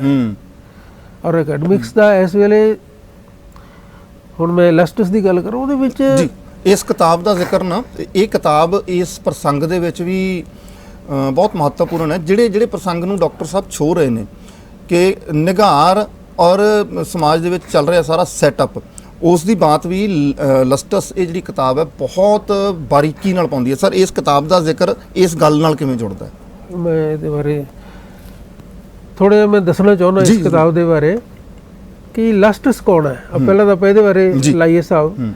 ਲਸਟਸ ਇੱਕ ਫਿਕਸ਼ਨਲ ਆਦਮੀ ਹੈ, ਇੱਕ ਸ਼ੈਤਾਨ ਹੈ। ਮੇਰਾ ਜੋ ਖਿਆਲ ਸੀ ਉਹ ਇਹ ਸੀ ਕਿ ਅਸੀਂ ਸਾਰਿਆਂ ਨੇ ਪੈਰਾਡਾਈਜ਼ ਲੌਸਟ ਪੜ੍ਹਿਆ ਜਾਂ ਸੁਣਿਆ ਹੋਇਆ, ਜਿਹਦੇ ਵਿੱਚ ਸ਼ੈਤਾਨ ਦਾ ਜ਼ਿਕਰ ਆਉਂਦਾ ਹੈ। ਔਰ ਸ਼ੈਤਾਨ ਦੇ ਬਾਰੇ ਅਸੀਂ ਇਹ ਪੜ੍ਹਿਆ ਕਿ ਉਸਨੇ ਈਵ ਨੂੰ ਫਰੂਟ ਆਫ ਨੌਲੇਜ ਖਾਣ ਲਈ ਕਿਹਾ ਸੀਗਾ, ਵਿਗਿਆਨ ਦਾ ਫਲ ਖਾ ਲੈ।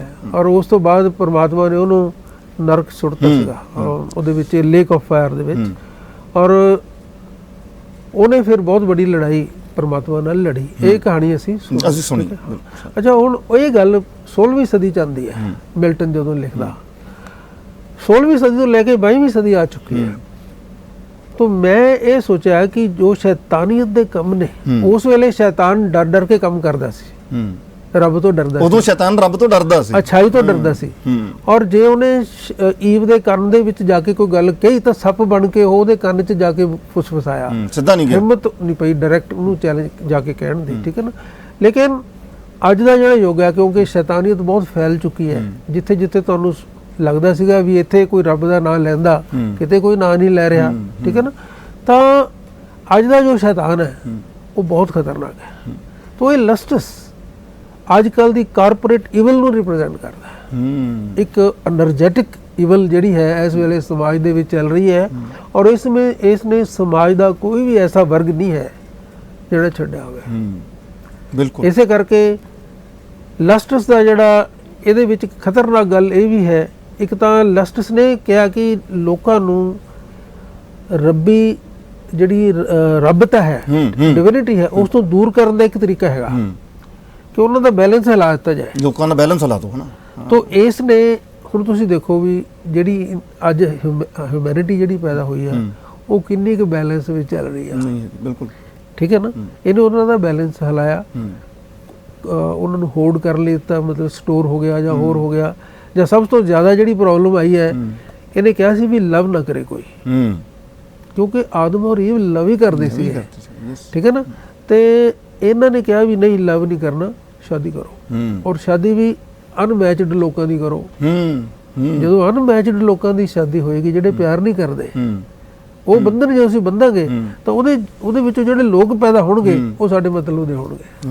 ਬਹੁਤ ਬੜੀ ਗੱਲ ਫੜੀ ਹੈ ਸਰ, ਉਹ ਸਾਡੇ ਮਤਲਬ ਦੇ। ਕਿਉਂਕਿ ਪਿਆਰ, ਹੁਣ ਤੁਸੀਂ ਦੇਖੋ ਜੇ ਕੋਈ ਪਿਆਰ ਕਰਦਾ ਵੀ ਹੈ, ਇਹਦੇ ਵਿੱਚ ਨਾ ਸੀਨ ਹੈ, ਰਾਂਝਾ ਆਉਂਦਾ ਹੈ, ਇਹਦੇ ਵਿੱਚ ਰਾਂਝਾ ਵੀ ਆਉਂਦਾ ਹੈ। ਤੋ ਰਾਂਝਾ ਆ ਕੇ ਰੋਂਦਾ ਹੈ, ਉਹ ਕਹਿੰਦਾ, ਫਿਰ ਉਹ ਇਹੀ ਗੱਲ ਕਹਿੰਦਾ ਕਿ ਇੱਥੇ ਤਾਂ ਸਾਨੂੰ ਪਿਆਰ ਕਰਨ ਵਾਲਿਆਂ ਨੂੰ ਤਾਂ ਕੋਈ ਮਿਲ ਨਹੀਂ ਦਿੰਦਾ, ਕਹੀ ਜੀ ਦੁਨੀਆ ਹੈ। ਹੋਰ ਵੀ ਇਸ ਤਰ੍ਹਾਂ ਦੇ ਕਈ ਸੀਨ ਦੇ ਵਿੱਚ ਆਉਂਦੇ ਆ ਤਰ੍ਹਾਂ ਤਰ੍ਹਾਂ ਦੇ। तो कहने का मतलब है कि इस तरह ही लस्टस ये भी चाहता है कि जिहड़े फुल बूटे पशु ने इन्हां दे विच भी मानवा वाली बिरती लिआंदी जावे। इस करके उन्हें एक वैक्सीनेशन तैयार किया। अच्छा। होमोविड वैक्सीनेशन, जिवें अपना कोविड है, इन्हें होमोविड वैक्सीनेशन तैयार किया है, और वो एक पीपीटी राही दिखाउंदा है कि एक मझ दे ला दिता जांदा है। तां मझ उस वेले सब तो पहला कहदी है कि मेरे संगल खोलो। जो ਜਿਹੜਾ ਕੰਮ ਮਨੁੱਖ ਨੇ ਕਹਿਣਾ ਹੁੰਦਾ, ਯੈਸ, ਮੇਰੇ ਸੰਗਲ ਖੋਲੋ। ਫਿਰ ਜਦੋਂ ਉਹਨੂੰ ਚੋਣ ਬੈਠਦੇ ਆ, ਉਹ ਸਾਰਾ ਦੁੱਧ ਨਹੀਂ ਦਿੰਦੀ, ਕਹਿੰਦੀ ਆ ਥੋੜਾ ਜਿਹਾ ਤਾਂ ਮੈਂ ਰੱਖੂਗੀ ਉਹਦੇ ਕੋਲ।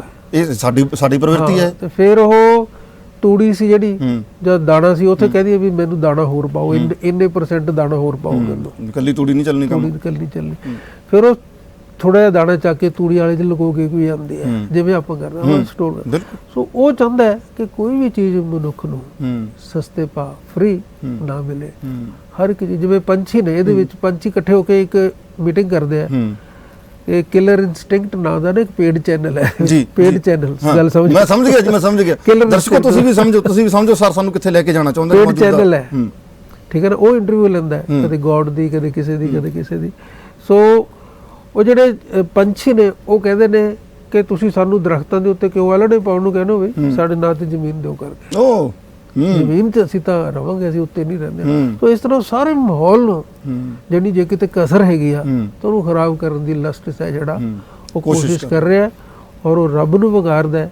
ਜਦੋਂ ਰੱਬ ਨੂੰ ਵਿਗਾੜਦਾ ਹੈ, ਬ੍ਰਹਮਾ ਵਿਸ਼ਨੂੰ ਮਹੇਸ਼ ਆਉਂਦੇ, ਵਿਸ਼ਨੂੰ ਤੇ ਇੰਦਰ ਆਉਂਦੇ ਨੇ ਜ਼ਮੀਨ ਦੇ ਉੱਤੇ, ਉਹਨਾਂ ਨੂੰ ਐਂਟਰੀ ਨਹੀਂ ਕਰਨ ਦਿੱਤਾ ਜਾਂਦਾ। ਅੱਛਾ, ਲਸਟ ਸਾਡਾ ਇਤਿਹਾਸਕ ਸਟੋਰੀ ਹੈ। ਮਤਲਬ ਸੇਟਨ ਦੇ ਮੁਕਾਬਲੇ 'ਚ ਸੇਟਨ ਸੇਂਟ ਲੱਗਦਾ ਹੈ, ਇਹ ਇੰਨਾ ਖਤਰਨਾਕ ਆਦਮੀ ਹੈ। ਉਹਨਾਂ ਨੂੰ ਆਣ ਹੀ ਨਹੀਂ ਦਿੱਤਾ ਜਾਂਦਾ ਧਰਤੀ ਤੇ। ਉੱਥੇ ਰਸਤੇ 'ਚ ਇਹਨਾਂ ਦਾ ਮਿਲੀਸ਼ੀਆ ਰੋਕ ਲੈਂਦਾ, ਕਹਿੰਦੇ ਪਾਸਪੋਰਟ ਬਣਾਓ ਫਿਰ ਜਾਣ ਦਿਆਂਗੇ। ਰੋਕਦੇ ਸਰ, ਇੱਕ ਮਿੰਟ ਮੈਂ ਰੋਕਦਾ ਤੁਹਾਨੂੰ, ਬਹੁਤ ਇੰਟਰਸਟਿੰਗ ਹੈ। ਲਸਟਸ ਦੀ ਗੱਲ ਹੀ ਸ਼ੁਰੂ ਕਰਾਂਗੇ। ਫਿਲਹਾਲ ਵਕਤ ਇੱਕ ਬ੍ਰੇਕ ਦਾ। ਬ੍ਰਹਮਾ ਵਿਸ਼ਨੂੰ ਹੋਰਾਂ ਦਾ ਪਾਸਪੋਰਟ, ਮਤਲਬ ਉਹਨਾਂ ਦਾ ਮਿਲੀਸ਼ੀਆ ਜਿਹੜਾ ਹੈ, ਉਹਨਾਂ ਦਾ ਜਿਹੜਾ ਇੱਕ ਗਰੁੱਪ ਹੈ, ਉਹ ਰੋਕ ਲੈਂਦਾ ਕਿ ਭਾਈ ਪਾਸਪੋਰਟ ਬਣਾਓ ਤਾਂ ਧਰਤੀ ਤੇ ਆਉਣਾ। ਇੰਨਾ ਪਾਵਰਫੁਲ, ਮਤਲਬ ਸ਼ੈਤਾਨੀ ਤਾਕਤਾਂ ਇਹ ਕੋਈ ਉਹ ਗੈਵੀ ਸ਼ੈਤਾਨੀ ਤਾਕਤਾਂ ਨਹੀਂ ਜਿਹੜੀਆਂ ਤਾਕਤਾਂ ਕਰਕੇ ਤੁਸੀਂ 1.5 ਸਾਲ ਦਿੱਲੀ ਦੇ ਬਾਰਡਰ ਤੇ ਬੈਠ ਕੇ ਆਏ ਹੋ। ਉਹਨਾਂ ਦੀ ਉਹ ਗੱਲ ਹੈ। ਇਹ ਉਹੀ ਕਾਰਪੋਰੇਟ ਕਲਚਰ ਹੈ ਜਿਹੜਾ ਸਵੇਰੇ, ਮਤਲਬ ਰਾਤ ਨੂੰ ਸੌਣ ਤੋਂ ਪਹਿਲਾਂ ਵੀ ਤੁਸੀਂ ਸੈੱਲਫੋਨ ਦੇਖ ਰਹੇ ਹੁੰਦੇ ਹੋ, ਸਵੇਰੇ ਉੱਠਣਾ ਬਾਅਦ 'ਚ ਟਾਇਲਟ ਦੇ ਵਿੱਚ ਵੀ ਸੈੱਲਫੋਨ ਸਾਡੇ ਨਾਲ ਹੁੰਦਾ। ਇਹ ਉਹ ਕਾਰਪੋਰੇਟ ਕਲਚਰ ਹੈ। ਇਸ ਨੇ ਸਾਡੇ ਦਿਮਾਗਾਂ ਨੂੰ ਕਿਸ ਤਰੀਕੇ ਨਾਲ ਜੰਗਾਲ ਲਾਤਾ, ਸਾਡੀ ਸੋਚ ਨੂੰ, ਸਾਡੀ ਮਨੁੱਖਤਾ ਨੂੰ, ਸਾਡੇ ਅੰਤਰ ਭਾਵ ਨੂੰ, ਸਾਡੇ ਪਿਆਰ ਕਰਨ ਦੇ ਭਾਵ ਨੂੰ ਕਿਵੇਂ ਛੋਹਣ ਦੀ ਯਤਨ ਕੀਤੇ ਆ ਲਸਟਸ ਦੇ ਵਿੱਚ। ਇਹ ਬਾਤ ਜ਼ਰੂਰ ਪਾਵਾਂਗੇ। ਫਿਲਹਾਲ ਵਕਤ ਛੋਟੇ ਬ੍ਰੇਕ ਦਾ। ਬ੍ਰੇਕ ਦੇ ਇਸ ਪਾਰ ਤੁਹਾਡਾ ਸਵਾਗਤ ਹੈ। ਡਾਕਟਰ ਜਰਨੈਲ ਸਿੰਘ ਆਨੰਦ ਹੋਰਾਂ ਨੇ 140 ਕਿਤਾਬਾਂ ਦੀ ਰਚਨਾ ਕੀਤੀ, 60 ਕਿਤਾਬਾਂ ਪਿਛਲੇ ਸਾਲ ਹੀ। ਮੈਂ ਆਪਣੇ ਸਹਿਯੋਗੀਆਂ ਨੂੰ ਕਹਾਂਗਾ ਕਿ ਮੇਰੇ ਲਈ ਵੀ ਇਹ ਸੰਭਵ ਨਹੀਂ ਹੈ ਕਿ ਮੈਂ ਸਾਰੀਆਂ ਕਿਤਾਬਾਂ ਇੱਕ ਵਾਰੀ ਚੁੱਕ ਕੇ ਤੁਹਾਨੂੰ ਦਿਖਾਵਾਂ। ਆਪਾਂ ਜਿਹੜੇ ਕਿਤਾਬਾਂ ਦੇ ਸ਼ਾਰਟਸ ਲਏ ਹੋਏ ਨੇ ਉਹ ਸਾਰੇ ਸਾਡੇ ਦਰਸ਼ਕਾਂ ਦੇ ਸਾਹਮਣੇ ਆਉਂਦੇ ਰਹਿਣਗੇ। ਪ੍ਰੋਫੈਸਰ ਬ੍ਰਹਮ ਜਗਦੀਸ਼ ਜਿਹੜੇ ਪੰਜਾਬੀ ਦੇ ਜਾਂ ਪੰਜਾਬ ਦੇ ਕਹਿ ਲਈਏ ਬਹੁਤ ਵੱਡੇ ਆਲੋਚਕ ਨੇ, ਚਿੰਤਕ ਨੇ ਬਹੁਤ ਵੱਡੇ, ਉਹਨਾਂ ਨੇ ਡਾਕਟਰ ਜਰਨੈਲ ਸਿੰਘ ਆਨੰਦ ਹੋਰਾਂ ਦੇ ਨਾਮ ਦੇ ਅੱਗੇ ਵਿਸ਼ਵ ਕਵੀ ਲਾਇਆ। ਪ੍ਰੋਫੈਸਰ ਬ੍ਰਹਮ ਜਗਦੀਸ਼ ਵਰਗੇ ਵਿਅਕਤੀ ਦੁਆਰਾ ਕਿਸੇ ਦੇ ਨਾਮ ਦੇ ਅੱਗੇ ਵਿਸ਼ਵ ਕਵੀ ਲਾਉਣਾ ਇਹ ਆਪਣੇ ਆਪ ਦੇ ਵਿੱਚ ਬਹੁਤ ਵੱਡੀ ਪ੍ਰਾਪਤੀ ਹੈ। ਉਹਨਾਂ ਨੇ ਬਹੁਤ ਕੁਝ ਸੋਚਿਆ, ਸਮਝਿਆ, ਚਿੰਤਕ ਦੇ ਰੂਪ ਦੇ ਵਿੱਚ ਉਸ ਦੇ ਵਿੱਚੋਂ ਨਿਕਲਣ ਤੋਂ ਬਾਅਦ ਇਹ ਲਕਬ ਦਿੱਤਾ ਹੋਏਗਾ ਕਿ ਡਾਕਟਰ ਆਨੰਦ ਨੂੰ ਵਿਸ਼ਵ ਕਵੀ ਕਿਹਾ ਜਾਣਾ ਚਾਹੀਦਾ। ਤੇ ਸਾਡੇ ਵਾਲੇ ਕਿੰਨੀ ਸਾਰ ਲੈਂਦੇ ਆ ਇਹ ਬਾਅਦ ਦੀ ਗੱਲ ਹੈ, ਛੱਡੋ ਪਰਾਂ। ਜਦੋਂ ਉਹਨਾਂ ਦੀ ਸੋਚ ਉੱਥੇ ਤੱਕ ਪਹੁੰਚੇਗੀ ਆਪੇ ਉਹਨਾਂ ਨੂੰ ਇਹਨਾਂ ਕਿਤਾਬਾਂ ਦੀ ਸਿਰਜਣਾ ਦੀ ਸਮਝ ਆਏਗੀ ਇਸ ਦੇ ਵਿੱਚ। ਸਰ ਆਪਾਂ ਲਸਟਸ ਦੀ ਆਉਂਦੇ ਹਾਂ ਜੀ, ਤੇ ਲਸਟਸ ਦਾ ਜ਼ਿਕਰ ਤੇ ਇਸ ਦੇ ਇੱਕ ਕਾਂਡ ਦਾ ਕੁਝ ਵੀ ਆਪਾਂ ਜ਼ਰੂਰ ਗੱਲ ਕਰਾਂਗੇ। ਉਹ ਪਾਸਪੋਰਟ ਵਾਲੀ ਗੱਲ ਵੀ ਮੈਨੂੰ ਬੜੀ ਇੰਟਰਸਟਿੰਗ, ਕਮਾਲ। तो इस दे 12 कैंटोज ने लड़ाई दिखाई गई है। और मैं दसदा सारे ਜਿਹੜੇ ਸਾਡੇ ਦਰਸ਼ਕ ਨੇ ਜੀ ਕਿ ਇਸ ਕਿਤਾਬ ਦੇ ਵਿੱਚ ਚੰਡੀ ਦੀ ਵਾਰ ਦਾ ਥੋੜਾ ਜ਼ਿਕਰ ਆਉਂਦਾ ਹੈ ਜੀ, ਕਿਉਂਕਿ ਜਦੋਂ ਲਸਟਸ ਦੀਆਂ ਫੌਜਾਂ ਨੇ ਜਿਹੜੀਆਂ, ਕਿਉਂਕਿ ਲਸਟਸ ਕਹਿੰਦਾ ਵੀ ਸਾਰੇ ਪੜਾਉਣ ਲਿਖਾਉਣ ਵਾਲੇ, ਸਾਰੇ ਫਿਲਾਸਫਰ, ਸਾਰੇ ਜਿਹੜੇ ਆਹ ਟੈਕਨੋਕ੍ਰੈਟਸ ਨੇ, ਈਵਨ ਸੇਂਟਸ ਸੇਜਸ ਨੇ ਜਿਹੜੇ ਜੇਲ੍ਹਾਂ ਜਾਂਦੇ ਨੇ, ਉਹ ਤਾਂ ਮੇਰੇ ਨਾਲ ਨੇ। ਵੀ ਰੱਬ ਨੂੰ ਕਹਿੰਦਾ ਵੀ ਤੂੰ ਕੀ ਕਰੇਗਾ, ਤੇਰੇ ਨਾਲ ਕੌਣ ਹੈ ਬੰਦਾ ਸੀ। ਤੋ ਰੱਬ ਫਿਰ ਥੋੜਾ ਘਬਰਾ ਵੀ ਜਾਂਦਾ ਹੈ, ਪਰ ਰੱਬ ਫਿਰ ਉਹਨੂੰ ਜਵਾਬ ਦਿੰਦਾ ਹੈ, ਕਹਿੰਦਾ ਕੋਈ ਗੱਲ ਨਹੀਂ ਤੂੰ ਘਬਰਾ ਨਾ, 5 ਪਾਂਡਵਾਂ ਨੇ ਉਹ ਲੱਖਾਂ ਦੀ ਫੌਜ ਸੀ ਜਿਹੜੀ ਹਰਾਤੀ ਸੀ ਜੀ।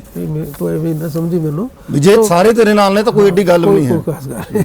ਜੇ ਸੰਤ ਸਮਾਜ ਵੀ ਤੇਰੇ ਨਾਲ ਹੋ ਗਿਆ ਬੁਰਾਈਆਂ ਦੇ।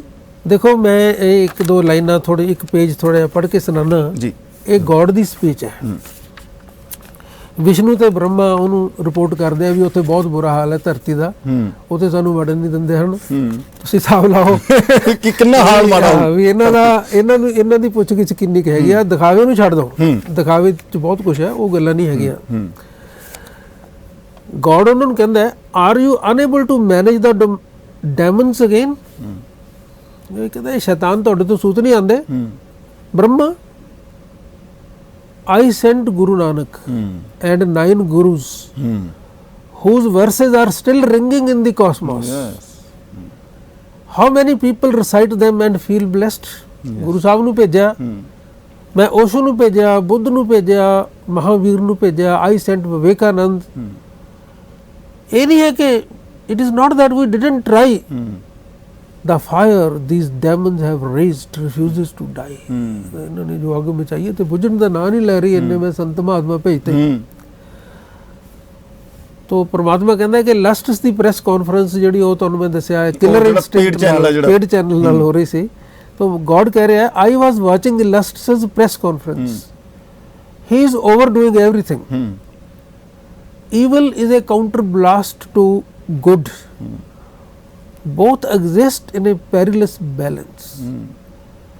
Yet if evil tries to grab the turf which belongs to good, मतलब अच्छाई और बुराई का एक अपना अपना स्थान है। बिल्कुल।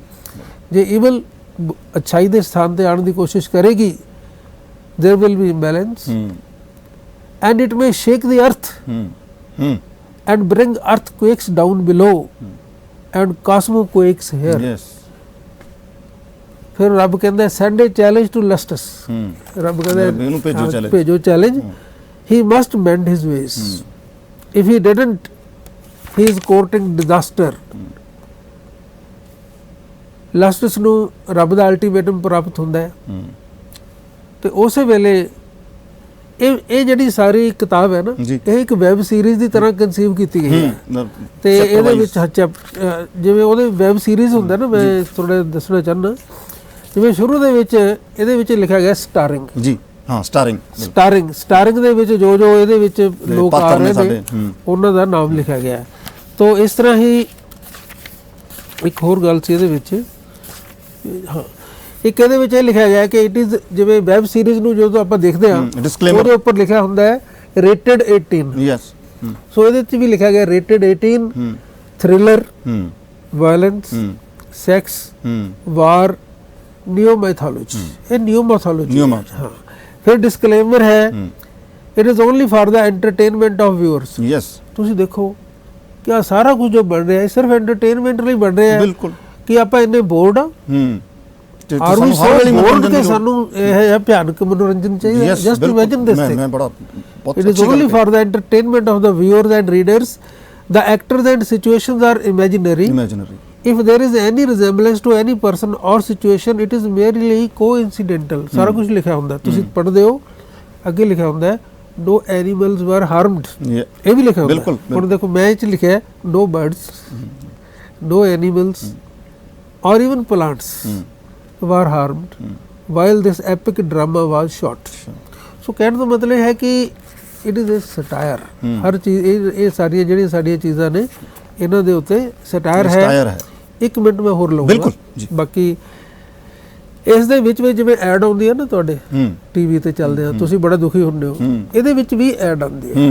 ਜਿਵੇਂ ਹੁਣ ਲੜਾਈ ਲੱਗੀ ਹੋਈ ਹੈ, ਲੜਾਈ ਦੇ ਵਿੱਚ ਇੱਕ ਸਿੰਗਰ ਆ ਜਾਂਦਾ ਹੈ, ਚਲਦੀ ਲੜਾਈ ਦੇ ਵਿੱਚ ਸਿੰਗਰ ਤੁਹਾਨੂੰ ਦਿਖਾਈ ਦਊਗਾ। ਸਿੰਗਰ ਕਹਿ ਰਿਹਾ why are you weeping Wordsworth, ਉੱਥੇ ਵਰਡਸਵਰਥ ਵੀ ਦਿਖਾਈ ਦਿੰਦਾ। Okay, William Wordsworth. ਹਾਂ, ਕਹਿੰਦਾ ਤੂੰ ਕਿਉਂ ਰੋ ਰਿਹਾ ਹੈ? ਵਿਲੀਅਮ ਵਰਡਸਵਰਥ ਨੇ Lucy grey is dad. Lucy grey ਇੱਕ ਆਮ ਹਰ ਇੱਕ ਬੰਦਾ ਐਸਾ ਹੈ, ਬੱਚਾ ਜਾਣਦਾ ਲੂਸੀ ਗ੍ਰੇ ਦੀ ਕਹਾਣੀ, ਉਹ ਹਨੇਰੀ 'ਚ ਮਰ ਗਈ ਸੀਗੀ। ਕਹਿੰਦਾ ਲੂਸੀ ਗ੍ਰੇ ਮਰ ਗਈ ਹੈ। ਸਿੰਗਰ ਕਹਿੰਦਾ Shri head died in your life time only. ਕਹਿੰਦਾ ਜਦ ਤੂੰ ਜ਼ਿੰਦਾ ਸੀ 400 ਸਾਲ ਪਹਿਲਾਂ ਤਾਂ ਉਦੋਂ ਹੀ ਮਰ ਗਈ ਸੀ। You wrote she had become a part of the diurnal course of the earth, what is the issue ਨਾਓ? ਕਹਿੰਦਾ ਹੁਣ ਕਿਉਂ ਰੋ ਰਹੇ, ਮਰ ਤਾਂ ਉਦੋਂ ਗਈ ਸੀ। ਵਰਡਸਵਰਥ ਦੇਖੋ ਕੀ ਕਹਿ ਰਿਹਾ, she was reborn in northern India, Jammu Kashmir। She was reborn in northern India in the family of shepherds। ਸੁਣੀ ਚਲੋ ਹੁਣ ਗੱਲ ਕਿੱਧਰ ਜਾ ਰਹੀ ਹੈ। My Lucy Gray, she was abducted and gang raped and done to death। फिर and he showed a newspaper clipping which said the upper class people had abducted little one, gang raped her and then killed her। और वो singer है ਜਿਹੜਾ ਬੇਹੋਸ਼ ਹੋ ਜਾਂਦਾ ਸੁਣ ਕੇ। ਔਰ ਉਸ ਤੋਂ ਬਾਅਦ ਫਿਰ ਇੱਕ ਗੈਬੀ ਆਵਾਜ਼ ਆਉਂਦੀ ਹੈ, ਉਹ ਕਹਿੰਦੀ ਹੈ एंजल्स, देवते हो, it is time for you to feel worried। चिंता करो, your people it appears are distracted and in despair। तेरे लोगों का हाल देखो कितनी दुर्दशा हैगी है। where is your power? देवते की ताकत, देवते ਨੂੰ ਕਹਿ ਰਹੇ हैं, गब्बी आवाज बोल रही है where is your power? Your fear ਤੋਂ ਤੇ ਡਰਦੇ ਸੀ ਲੋਕ, ਕਿੱਥੇ ਗਿਆ ਤੁਹਾਡਾ ਡਰ? ਹੂ ਲਿਸਨਸ ਟੂ ਦੀ ਸਾਇਰ, ਕਹਿੰਦਾ ਹੁਣ ਸਾਇਰ ਨੂੰ ਕੌਣ ਸੁਣਦਾ ਹੈ? Do you still call it N empire? ਹਾਲੇ ਵੀ ਤੁਸੀਂ ਉਹਨੂੰ ਆਪਦੀ ਅੰਪਾਇਰ ਕਹਿੰਦੇ ਹੋ? ਇਹ ਕਾਹਦੀ ਅੰਪਾਇਰ ਹੈ? ਇਹ ਕਾਹਦੀ ਅੰਪਾਇਰ ਹੈ ਜਦੋਂ ਤੁਹਾਡੀ ਕੋਈ ਚੱਲਦੀ ਹੋ ਨਹੀਂ ਹੈ, ਸੁਣਦੀ ਨਹੀਂ, ਤੁਹਾਡਾ ਕੋਈ ਸੁਣਦਾ। ਔਰ ਤੁਸੀਂ ਬੜੇ ਉਹ ਜਿਹੜਾ ਜੰਮੂ ਕਸ਼ਮੀਰ ਵਾਲਾ ਕਟਾਕਸ਼ ਹੈ ਕਮਾਲ ਦਾ, ਜਮਹੂਰੀਅਤ ਦਾ ਕਿਸ ਤਰੀਕੇ ਨਾਲ ਰੇਪ ਹੋਇਆ ਸਾਡੇ ਜੰਮੂ ਕਸ਼ਮੀਰ ਤੋਂ ਇਲਾਵਾ ਉਹ ਇੱਕ ਲੜਕੀ ਮਾਰੀ ਗਈ ਸੀ ਨਾ ਜੀ ਉੱਥੇ, ਸਾਡੀ ਛੋਟੀ ਬੱਚੀ, ਬੱਚੀ ਸੀ, ਮੈਨੂੰ ਨਾਮ ਨਹੀਂ ਚਲੋ ਚੇਤੇ ਆ ਰਿਹਾ ਉਹਦਾ, ਆ ਜਾਏਗਾ। ਬਹੁਤ ਕਮਾਲ ਦਾ ਇਨਸੀਡੈਂਟ ਸੀ ਉਹ, ਜਦੋਂ ਉੱਥੇ ਉਹ ਸਾਰਾ ਕੁਝ ਵਾਪਰਿਆ। ਸਰ ਮੈਂ ਚਾਹੁੰਦਾ ਕਿ ਜਿਹੜੀਆਂ ਕਿਤਾਬਾਂ ਦਾ ਸਾਡਾ ਵਿਦੇਸ਼ੀ ਭਾਸ਼ਾਵਾਂ ਦੇ ਵਿੱਚ ਅਨੁਵਾਦ ਹੋਇਆ ਆਪਾਂ ਉਹਦਾ ਵੀ ਜ਼ਿਕਰ ਜ਼ਰੂਰ ਕਰ ਲਈਏ, ਕਿਉਂਕਿ ਜੇ ਵਿਸ਼ਵ ਕਵੀ ਕਿਹਾ ਗਿਆ ਤਾਂ ਫਿਰ ਵਿਸ਼ਵ ਕਵੀ ਐਵੇਂ ਨਹੀਂ ਬਣਦੇ ਹੁੰਦੇ। ਇਹ ਕਿਤਾਬਾਂ ਕਈ ਜ਼ੁਬਾਨਾਂ ਦੇ ਵਿੱਚ ਤੁਹਾਨੂੰ, ਮੇਰੀਆਂ 3 ਕਿਤਾਬਾਂ ਨੇ ਜਿਹੜੀਆਂ ਉਹ ਪਰਸ਼ੀਅਨ ਦੇ ਵਿੱਚ ਉਹਨਾਂ ਦਾ ਅਨੁਵਾਦ ਹੋਇਆ।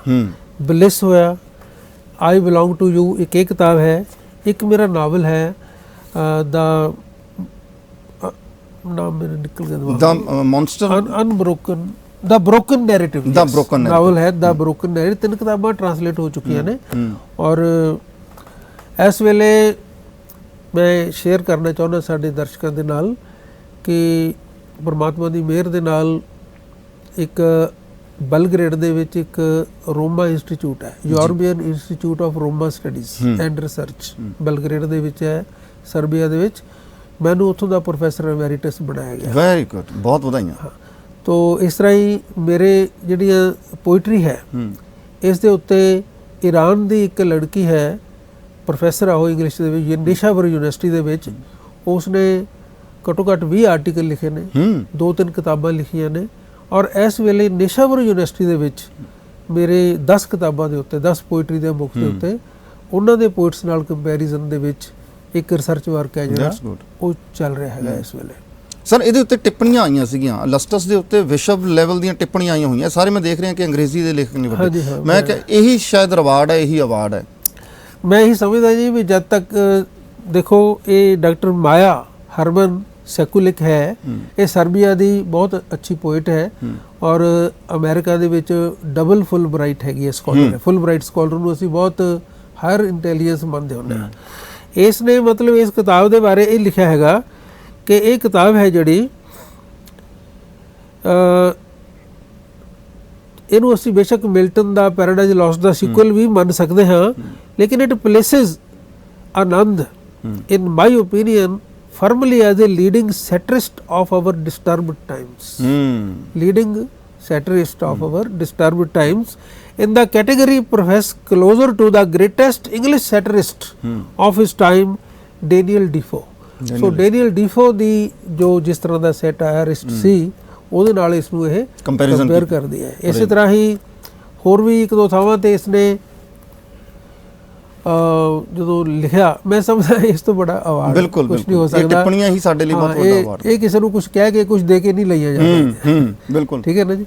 ਤੋ ਇਸ ਨੇ ਇਹ ਕਿਹਾ ਸੀ ਕਿ doctor Anand is one of the greatest philosophers among poets, one of the greatest philosophers among poets and one of the greatest poets among philosophers. So ਮੇਰੇ ਲਈ ਇਹ ਪਰਮਾਤਮਾ ਹੀ ਦੇਣ ਹੈ, ਮੈਂ ਇਸ ਨੂੰ ਬਹੁਤ ਕੁਝ ਸਮਝਦਾ। ਵਾਹਿਗੁਰੂ ਪਰਮਾਤਮਾ ਤੁਹਾਡੇ ਤੇ ਇਸੇ ਤਰੀਕੇ ਨਾਲ ਮਿਹਰ ਬਣਾਈ ਰੱਖੇ ਔਰ ਤੁਹਾਨੂੰ ਹਮੇਸ਼ਾ ਇਦਾਂ ਹੀ ਜਵਾਨ ਰੱਖੇ ਕਿ 140 ਤੋਂ ਅਸੀਂ ਜਲਦੀ 150 ਤੇ ਫਿਰ 200 ਤੱਕ ਦਾ ਆંકੜਾ ਪਾਰ ਹੁੰਦਾ ਦੇਖੀਏ ਤੇ ਫਿਰ ਤੁਹਾਨੂੰ ਆਪਣੇ ਸਟੂਡੀਓ ਦੇ ਵਿੱਚ ਥੋੜੀ ਸਿਹਤ ਖਰਾਬ ਹੋ ਗਈ, ਅਦਰਵਾਈਜ਼ ਮੈਂ ਦੱਸ ਰਿਹਾ ਵੀ ਇਸ ਵੇਲੇ ਤੱਕ 5 ਕਿਤਾਬਾਂ ਮੇਰੀਆਂ ਹੋ ਰਹੀਆਂ। ਸਾਡੀ ਆਸ ਅਰਦਾਸ ਤੇ ਦੁਆ ਤੁਹਾਡੇ ਨਾਲ ਹੈ ਜੀ ਤੇ ਤੁਹਾਨੂੰ ਸਿਹਤਯਾਬ ਰੱਖੇ ਵਾਹਿਗੁਰੂ ਪਰਮਾਤਮਾ। ਤੇ ਹੁਣ ਵਕਤ ਤੁਹਾਡੇ ਤੋਂ ਇਜਾਜ਼ਤ, ਤੁਹਾਡੇ ਤੋਂ ਵਿਦਾ ਲੈਣ ਦਾ ਹੋਇਆ ਜੀ। ਸ਼ੁਕਰੀਆ ਜੀ, ਬਹੁਤ ਸ਼ੁਕਰੀਆ ਸਰ, ਬਹੁਤ ਬਹੁਤ ਧੰਨਵਾਦ ਸਾਰੇ ਸਰੋਤਿਆਂ ਦਾ, ਦਰਸ਼ਕਾਂ ਦਾ। ਪਿਆਰੇ ਦਰਸ਼ਕੋ, ਜੇਕਰ ਕੋਈ ਭੁੱਲ, ਕੋਈ ਸ਼ਬਦ ਇੱਧਰ ਉੱਧਰ ਹੋ ਗਿਆ ਹੋਵੇ ਤਾਂ ਮਾਫੀ ਚਾਹਾਂਗਾ, ਕਿਉਂਕਿ ਚਮੜੇ ਦੀ ਜ਼ੁਬਾਨ ਹੈ ਜੀ ਇਹ ਜ਼ੁਬਾਨ ਐਸੀ ਹੈ ਕਿ ਫਰਸ਼ ਤੋਂ ਅਰਸ਼ ਤੇ ਫਿਰ ਅਰਸ਼ ਤੋਂ ਫਰਸ਼ ਤੇ ਵੀ ਲਿਆ ਦਿੰਦੀ ਹੈ। ਤਾਂ ਖਿਮਾ ਦੇ ਜਾਚਕ ਹੋਵਾਂਗੇ ਜੇਕਰ ਕੋਈ ਵੱਧ ਘੱਟ ਸ਼ਬਦ ਬੋਲਿਆ ਗਿਆ ਹੋਵੇ ਜਾਂ ਕਿਸੇ ਦੇ ਦਿਲ ਨੂੰ ਠੇਸ ਪਹੁੰਚੀ ਹੋਵੇ। ਵਕਤ ਕੀ ਹਰ ਸ਼ੈ ਗੁਲਾਮ, ਵਕਤ का हर शय पे राज आदमी को चाहिए, वक्त से डर कर रहे क्या पता किस वक्त यारो वक्त का बदले मिजाज। इदों पहला वक्त का मिजाज बदले। ਅਸੀਂ ਤੁਹਾਡੇ ਤੋਂ ਵਿਦਾ ਲੈਂਦੇ ਹਾਂ। ਦਿਓ ਇਜਾਜ਼ਤ। ਸਤਿ ਸ੍ਰੀ ਅਕਾਲ।